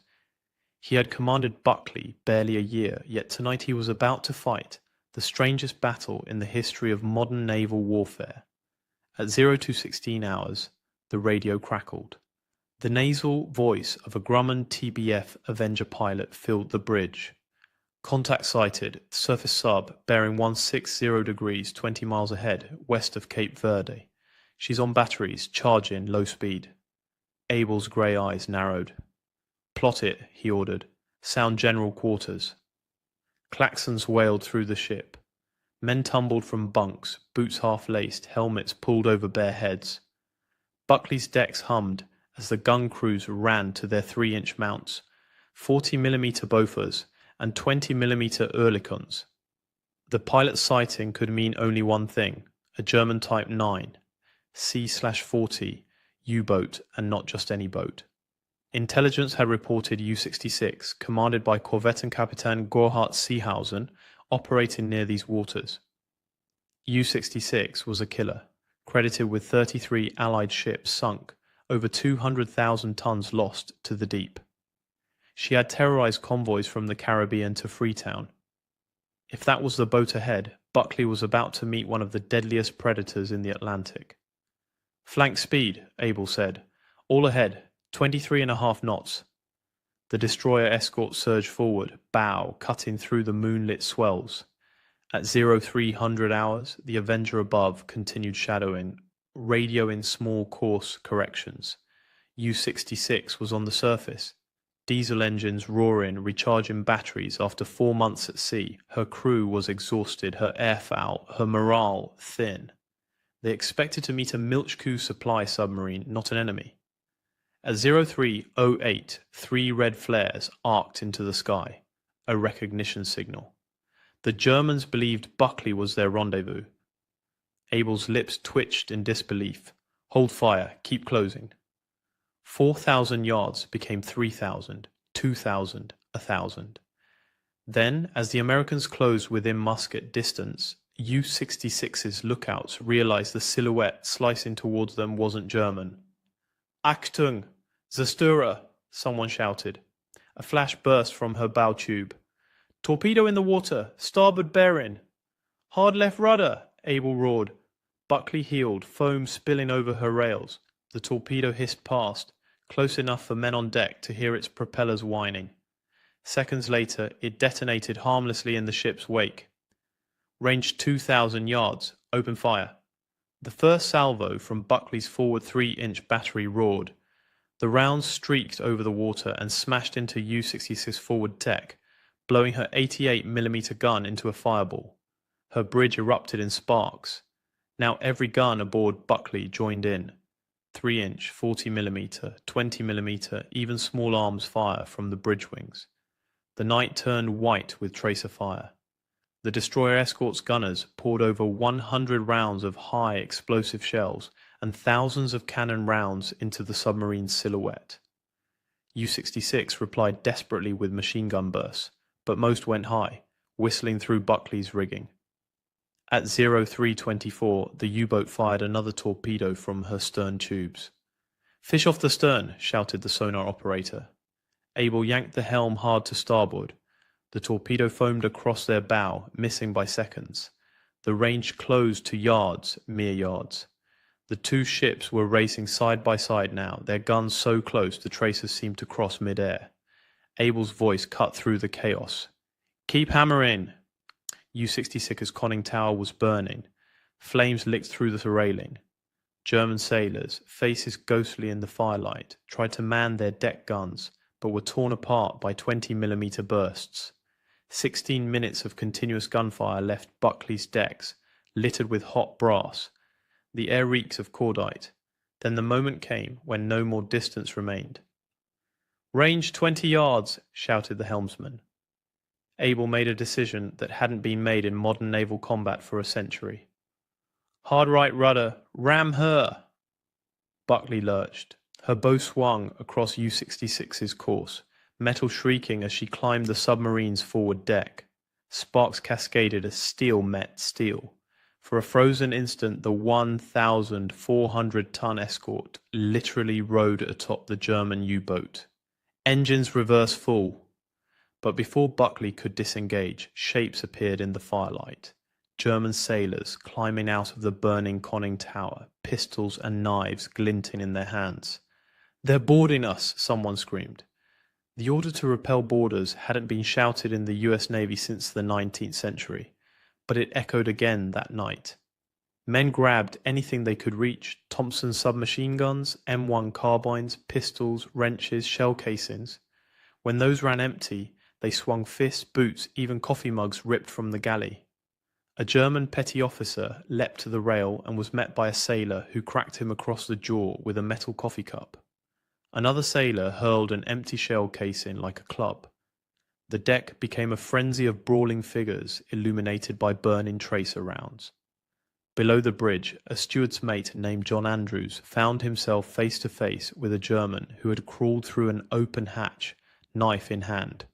Andrews snatched the nearest object, a scalding coffee pot, and smashed it into the intruder's face. The man crumpled. For 2 furious minutes, modern naval warfare reverted to the age of cutlasses and fists. 36 Germans tried to swarm over Buckley's forecastle. Half were killed or wounded before they could retreat. Lieutenant Klaus Herbig, U-66's first officer, led the boarding attempt, hoping to draw American fire while Seehausen tried to free the sub. But the Americans outnumbered them, outgunned them, and outfought them. Abel shouted from the bridge, "Engines reverse, break free!" Buckley backed off, scraping down the submarine's hull, leaving 5 stunned Germans on deck who were quickly captured. Then U-66, still under power, swung around like a wounded animal and rammed Buckley in return. Her bow struck the destroyer escort's starboard quarter, tearing open the engine room and shearing off one propeller shaft. "Damage control report," Abel barked. "Starboard shaft gone, flooding in the engine room. Contain for now." As the ships parted, an American seaman glanced down into the open conning tower below them, pulled the pin on a Mk2 hand grenade, and tossed it inside. A flash. A roar.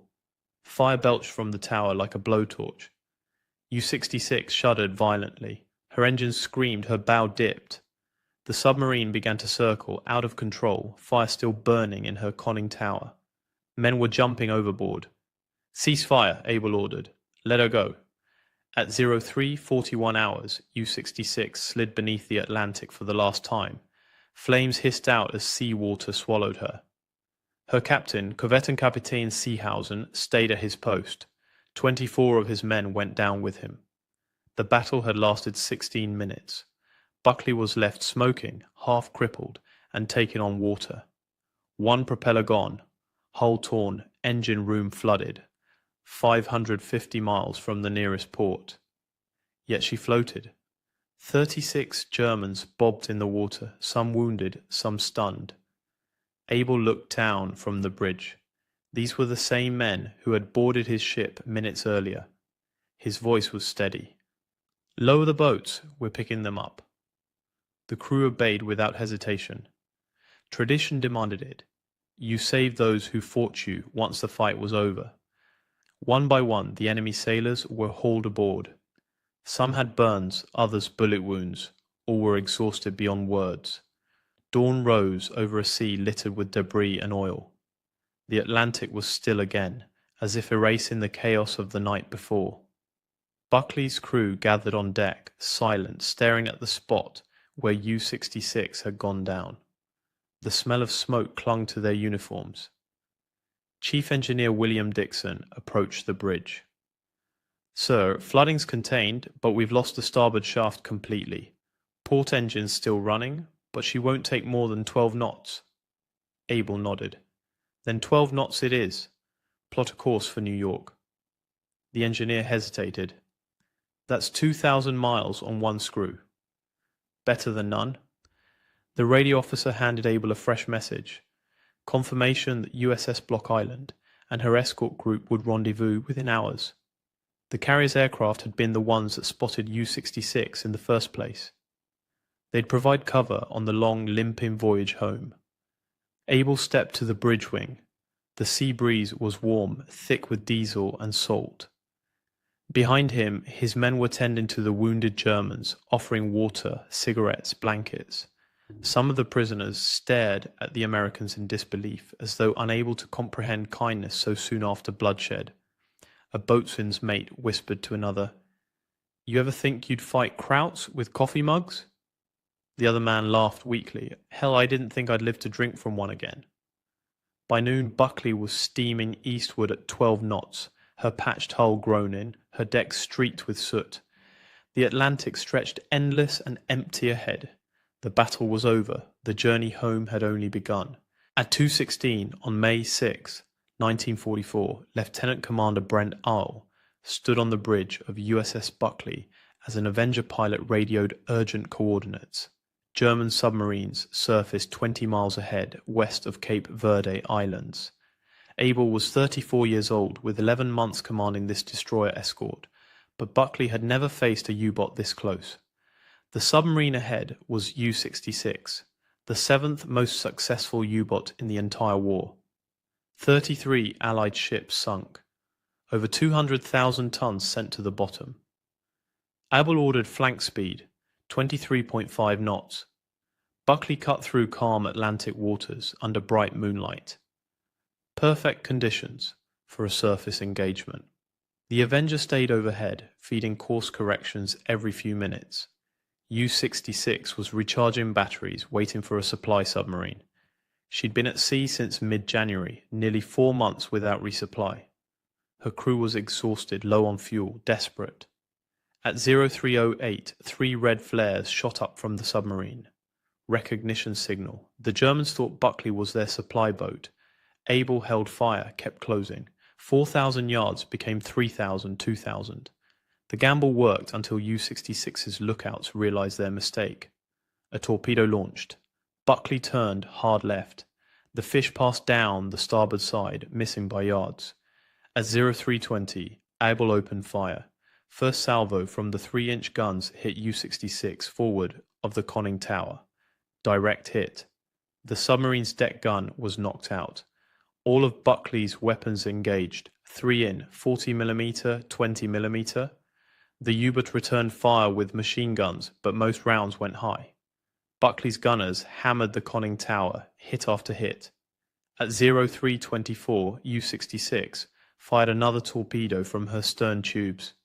Abel saw it coming, turned hard right. The torpedo crossed ahead of Buckley's bow. Close. The range closed to 20 yards. Parallel course. Point-blank fire raked U-66 from stem to stern. The submarine's conning tower was on fire. Germans were visible through the flames trying to fight back, but Buckley's guns were overwhelming. 105 rounds of 3-inch shells, 2,700 rounds of 20mm, 418 rounds of 40mm, all in 16 minutes. What happens when a destroyer escort runs out of distance to shoot? Please hit the like button. It helps others discover these stories and subscribe. Back to Abil's decision at 0329. At 0329, Abel made a choice no destroyer escort commander had made in modern naval warfare. Hard right rudder ram the submarine. Buckley's bow rolled up onto U-66's foresail and stayed there. The two vessels locked together, steel grinding against steel. Then Germans started climbing out of the conning tower. Some carried pistols, some had knives. They swarmed onto Buckley's forecastle. The Americans thought they were being boarded. What happened next hadn't occurred in the United States Navy for over a century. Hand to hand, combat on the deck of a warship. Buckley's crew grabbed whatever they could find. Thompson submachine guns, M1911 pistols, rifles. But when those ran empty, sailors fought with fists, with 3-inch shell casings, with coffee mugs from the galley. One German made it inside the ship, reached the wardrobe. A steward's mate beat him back with a coffee pot. The fight lasted 2 minutes. Germans fell, Americans fell. Klaus Herbig, U-66's first officer, led the boarding party from behind the anchor windlass. He was trying to create a diversion, give his captain time to break free, but there were too many Americans, too much firepower. Herbig and his men shouted for surrender. Abel ordered engines reversed. Buckley backed away from U-66, leaving 5 armed Germans on deck. They were subdued immediately, but U-66 wasn't finished. The submarine came around under power, aimed directly at Buckley's starboard side. At 0335, she struck. The collision tore open Buckley's engine room, sheared off the starboard propeller shaft, twisted the stern. 16 minutes from first shot to sinking. Buckley's crew had just fought the only hand-to-hand battle on a US warship in World War II. 36 German survivors floated in the water, but Abel's ship was crippled, engine room flooded, 1 propeller gone, and they were 550 miles from the nearest port. The engine room was flooding. Water poured through the gaping hole U-66 had torn in Buckley's starboard side. Chief engineer reported the damage at 0345. Starboard shaft completely severed. Flooding contained but spreading. Port engine still functional. Abel had one propeller and 550 miles of Atlantic Ocean between his crippled ship and safety.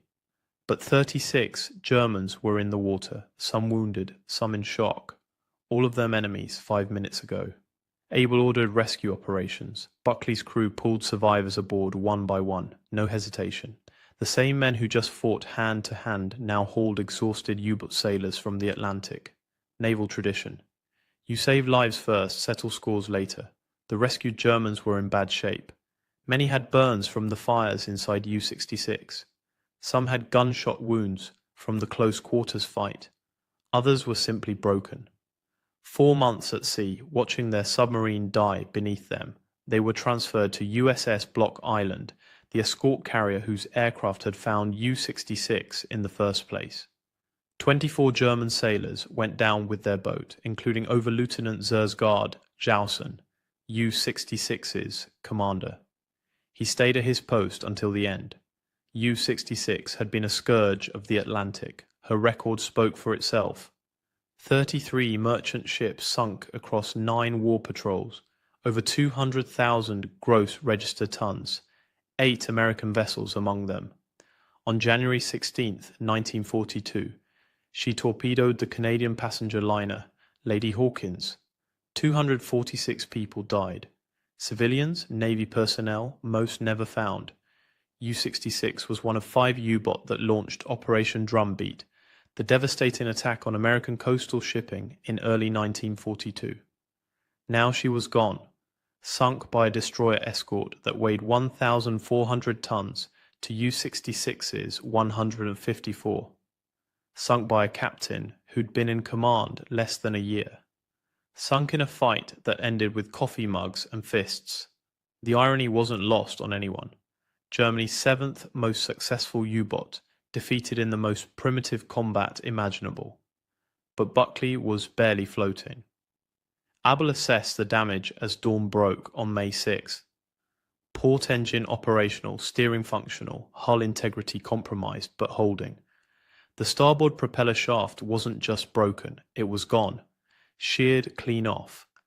Every rotation of the port engine put stress on a ship designed for balanced twin-screw propulsion. Maximum safe speed 12 knots, maybe 15 if they pushed it. New York was the closest major repair facility over 2,000 nautical miles northeast.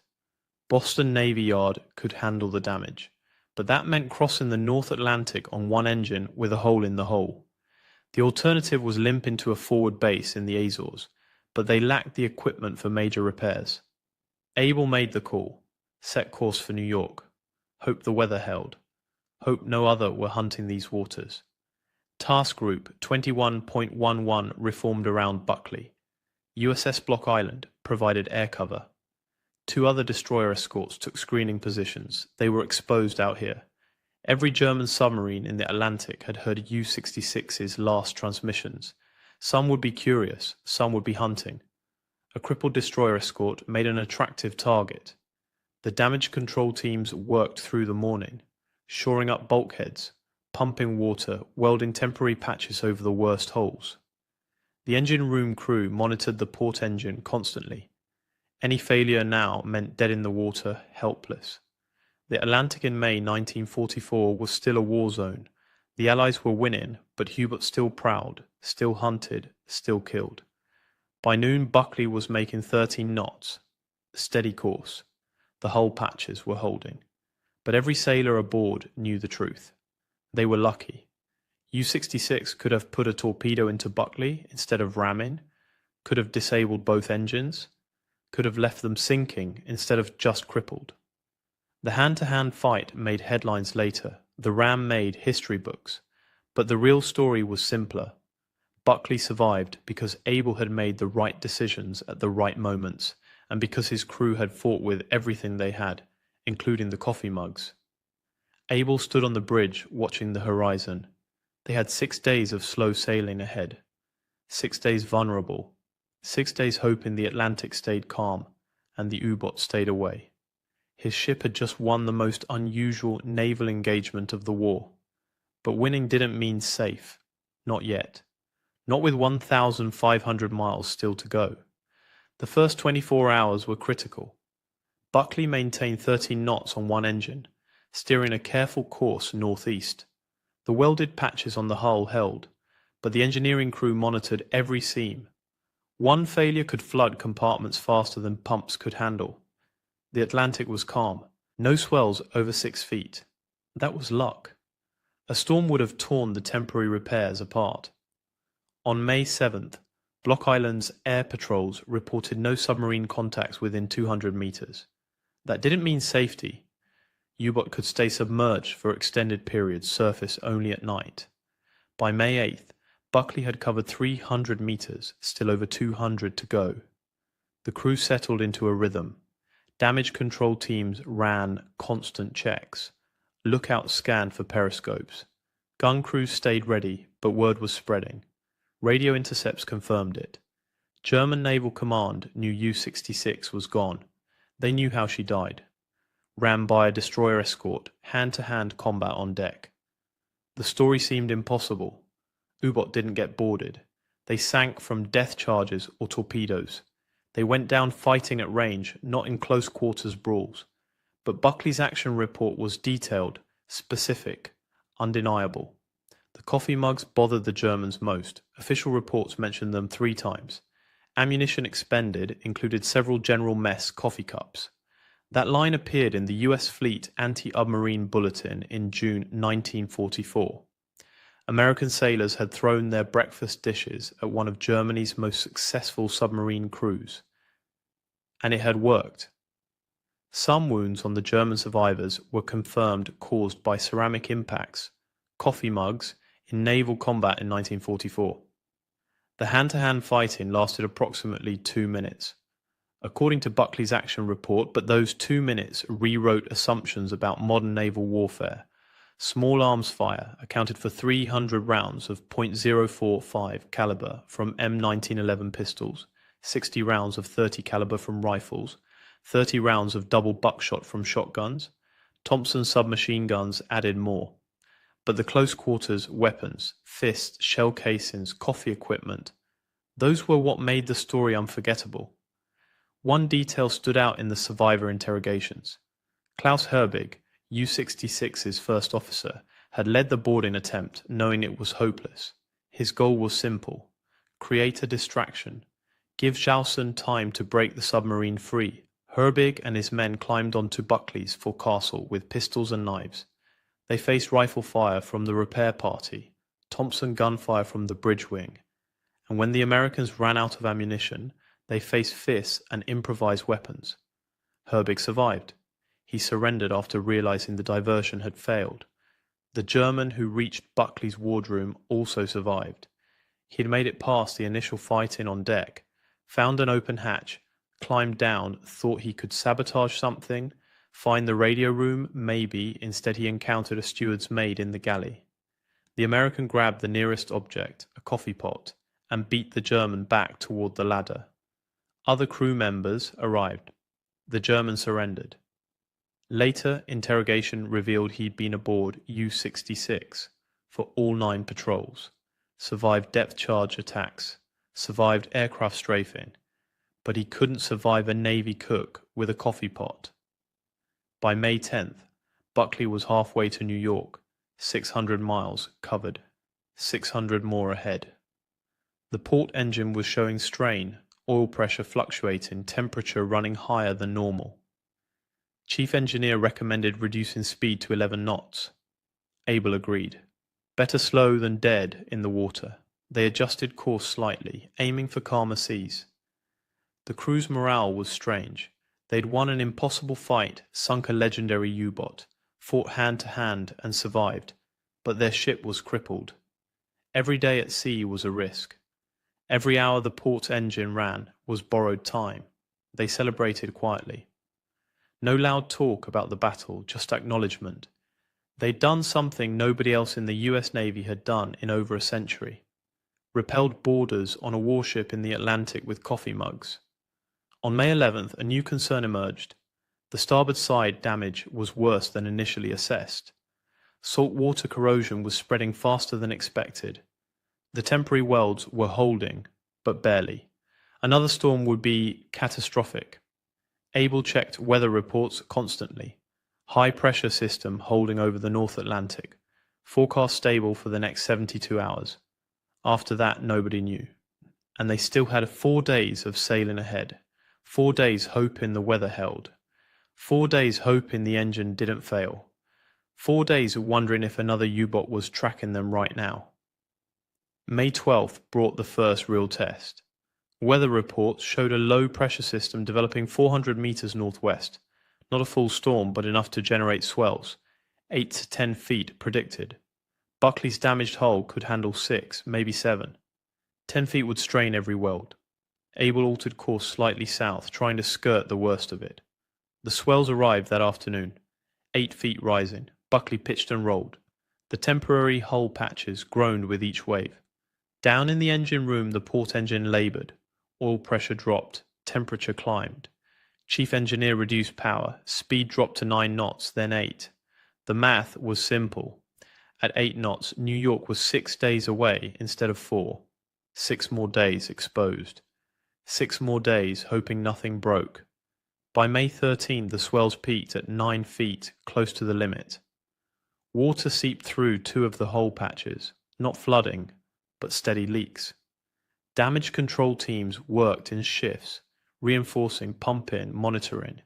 Nobody slept much. The port engine temperature was climbing into the red zone. They needed to shut it down for maintenance. But stopping in the middle of the Atlantic meant drifting. Helpless. Able made another decision, reduce speed to 6 knots. Let the engine cool slightly while still maintaining steerage. It worked. Temperature dropped 5 degrees. Stayed there. But 6 knots meant 8 days to New York. 8 days of exposure. The mathematics of survival kept changing. Every hour brought new calculations, new risks, new decisions. Meanwhile, the story of U-66 was spreading beyond military channels. Navy public affairs officers saw the propaganda value immediately. American destroyer defeats legendary U-boat in hand-to-hand combat.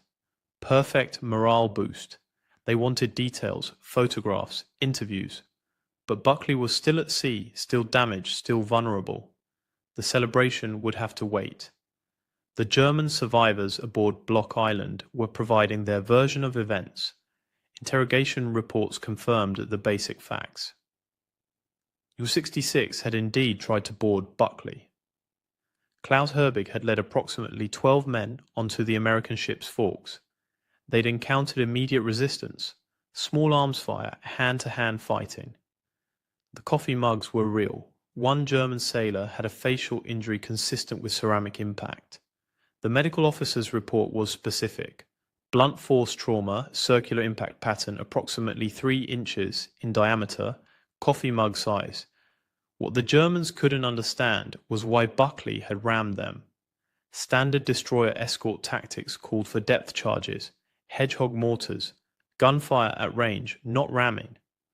Ramming was obsolete, hadn't been used since the age of sail, but Able had closed to 20 yards, and the submarine was too close for most weapons. Ramming was the only option, so he'd taken it, and it had worked. By May 14th, Buckley had covered 900 meters from the engagement site, 300 meters to New York. The weather was improving. Swells down to 6 feet. Port engines stable at reduced power. The hull patches were holding. Barely, but holding. The crew allowed themselves cautious optimism. 3 more days, maybe 4. They could make it. Then the port engine oil pressure dropped again sharply. Chief engineer reported bearing damage, probably from the extended running at reduced power with asymmetric loading. The engine needed immediate shutdown for inspection, but they were still 280 miles from port. Too far to drift, too far to tow. Able ordered speed reduced to 4 knots. Absolute minimum to maintain steerage. The bearing held. Temperature climbed, but stabilized. 4 knots meant 6 more days, but 6 days limping was better than dead in the water. On May 15th, Block Island's air patrols detected a submarine contact 70 miles south of Buckley's position, possibly U-boat, possibly hunting. The contact submerged before aircraft could attack. Direction uncertain. Could be heading toward Buckley. Could be heading away. Nobody knew. And Buckley was making 4 knots. A surface U-boat could do 18. If it was hunting the destroyer escort, Buckley couldn't run, couldn't maneuver, could barely defend herself. Able ordered battle stations and waited again. The submarine contact stayed submerged for 6 hours. Block Island's Avengers maintained patrol patterns, dropping sonar buoys, listening, tracking. At 1,800 hours on May 15th, the contact surfaced 60 miles south, moving west, away from Buckley, not hunting, probably heading to patrol stations further out. The threat passed, but it reminded everyone how vulnerable they were. 4 knots, damaged hull, 1 engine barely functioning. Easy prey. May 16th brought better news. Weather forecasts showed clear conditions for the next 72 hours. Calm seas. The port engine bearing was degrading but holding. Chief engineer estimated they could maintain 4 knots for another 4 days, maybe 5 if they got lucky. New York was 220 miles northeast. 4 days at 4 knots was 384 miles. They had margin, not much but some. Able received a message from Commandant, Commander Destroyer Force Atlantic. Buckley was front page news. The New York Times ran the story May 14th. Destroyer escort sinks U-boat in hand-to-hand fight. The Associated Press picked it up. Radio broadcasts mentioned it. The coffee mugs were the hook everyone used. American sailors defeat elite German submarine crew with breakfast dishes. It sounded like propaganda, but it was true. The Navy wanted Able and his crew ready for public appearances when they reached port. Speeches, interviews, photographs, war bond rallies. February 1945, 20,000 feet over Germany. Ball turret gunner Staff Sergeant James Wilson's oxygen hose ruptures during a fighter attack. The thin air at this altitude gives him maybe 3 minutes of consciousness. But the hydraulics are damaged. His turret won't rotate back to the entry position. He's trapped inside a plexiglass sphere with oxygen running out, and the mission has 6 more hours to go. He survived. This is how, at 20,000 feet, the air contains about half the oxygen available at sea level. Your body cannot sustain consciousness. Without supplemental oxygen, you have roughly 60 seconds of useful consciousness before confusion sets in. Within 3 minutes, you'll pass out. Within 10 to 15 minutes without oxygen, brain damage occurs. Within 30 minutes, you're dead. Ball turret gunners depended entirely on oxygen supplied through a hose running from the aircraft's main system down through the narrow tunnel into the turret. The hose had to be long enough to allow the turret to rotate fully. But length made it vulnerable. Combat damage, sharp movements, or equipment failures could rupture or disconnect it. The emergency backup was a small oxygen bottle mounted inside the turret, a walk-around bottle designed to give you maybe 10 to 15 minutes of air if your main hose failed. Just enough time to get the turret rotated back to the exit position. Crawl out and connect to another oxygen source in the main fuselage, but Wilson's turret wouldn't rotate. The hydraulic lines that powered turret movement had been hit by the same flak burst that ruptured his oxygen hose. He could manually crank the turret using the backup hand crank system, but that took 15 to 20 minutes of exhausting work. His emergency bottle had maybe 12 minutes of oxygen. The math didn't work. Here's what made his situation even worse. The rest of the crew couldn't help him. The ball turret was a completely isolated position.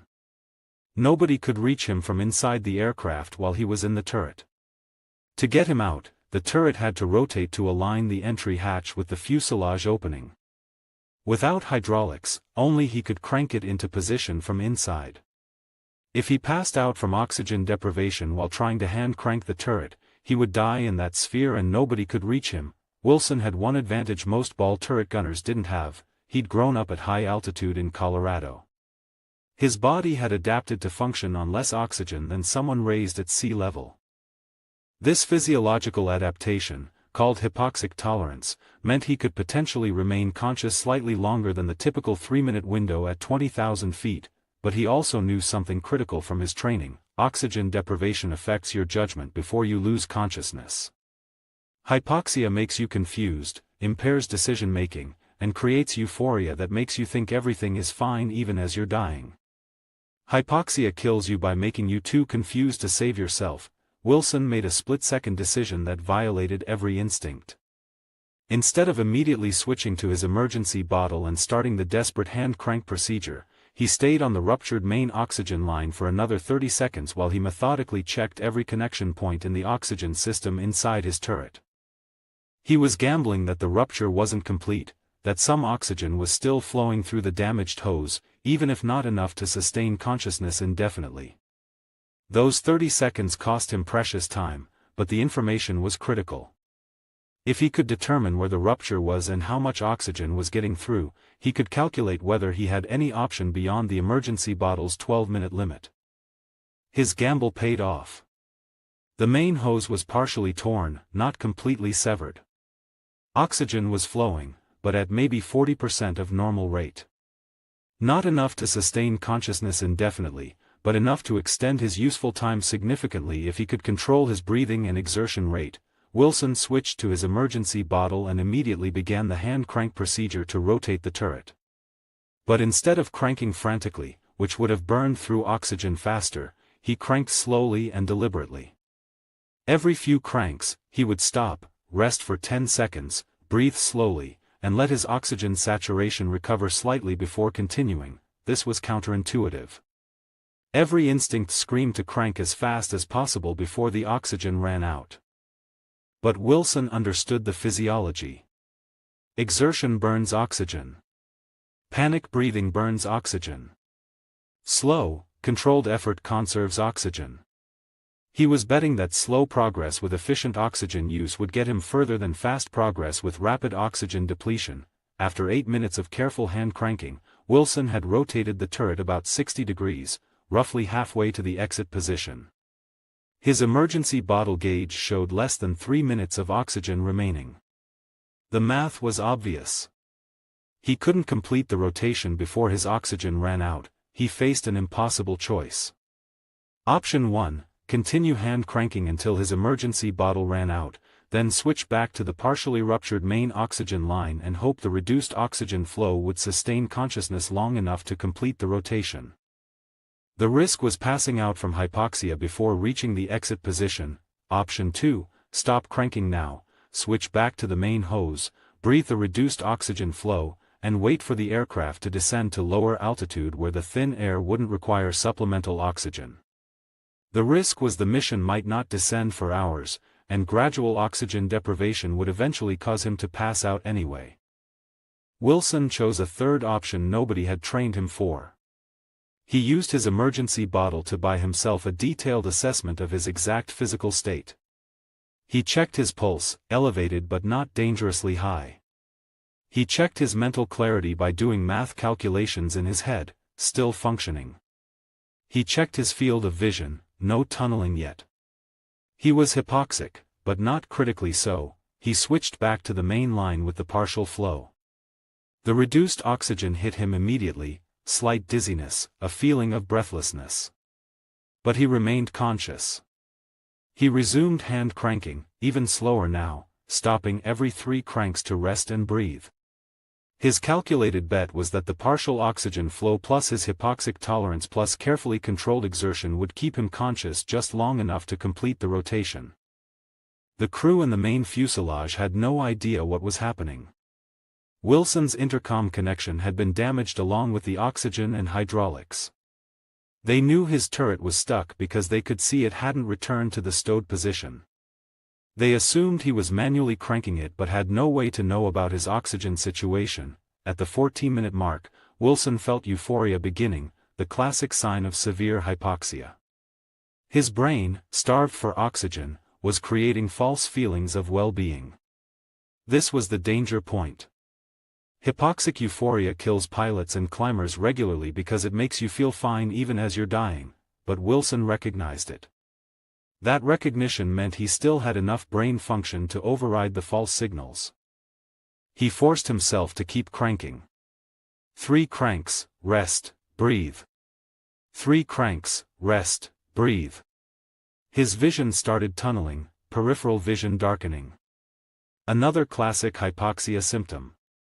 He was maybe 60 seconds from losing consciousness. At 16 minutes, the turret clicked into position.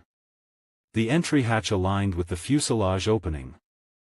Wilson unstrapped, disconnected from the main oxygen line, and crawled through the hatch on pure adrenaline with maybe 15 seconds of consciousness remaining. Hands grabbed him from inside the fuselage, pulled him through, slammed an oxygen mask on his face connected to the main aircraft system. Wilson regained full consciousness after about 2 minutes on good oxygen. Medical check when they landed showed no permanent damage. His calculated risk-taking and physiological understanding had saved his life. But the real story is what the Army Air Force learned from his survival. After Wilson's incident report, the Air Force modified ball turret oxygen systems on newer B-17 models. They added redundant oxygen bottles with independent supply lines. They improved the durability of oxygen hose routing to make ruptures less likely. They added quick disconnect fittings so a gunner could detach from a damaged line and switch to backup supply in seconds rather than fumbling with threaded connections. More importantly, they changed the training. Gunners were now specifically trained on hypoxia recognition, controlled breathing techniques, and calculated decision-making under oxygen deprivation. Wilson's slow hand crank method became part of official emergency procedures. The manual specifically instructed that if oxygen was limited, slow cranking with rest intervals was more effective than rapid continuous cranking. The modifications and training changes came too late for most of the war, but they influenced post-war military aviation. Modern military aircraft oxygen systems include multiple redundancies, automated backup systems, and sophisticated monitoring specifically because incidents like Wilson's proved that oxygen system failure in combat was a critical vulnerability. Wilson's survival came down to 3 factors. First, his physiological advantage from growing up at altitude gave him extra tolerance. Second, his understanding of hypoxia let him recognize symptoms and manage his condition. Third, and most important, his ability to override instinct and make calculated decisions under life-threatening stress. That third factor is what separates survival from death in extreme situations. Panic kills. Instinct often kills. Calculated risk-taking based on understanding your actual condition and resources, that's what saves lives. Wilson had maybe 16 minutes from oxygen failure to reaching safety. He used those minutes more effectively than someone with better equipment and more oxygen would have if they panicked. The ball turret was the most isolated, most vulnerable position on a B-17. But gunners like Wilson proved that even in that position, with equipment failures that should have been fatal, survival was possible through knowledge, discipline, and calculated decision-making. His 6 hours trapped at 20,000 feet, most of it on partial oxygen after his emergency bottle ran out, became a case study in how to survive the unsurvivable. At 4:00 hours on February 7, 1945, Corporal James Theodore Mackenzie crouched in a shell crater about 200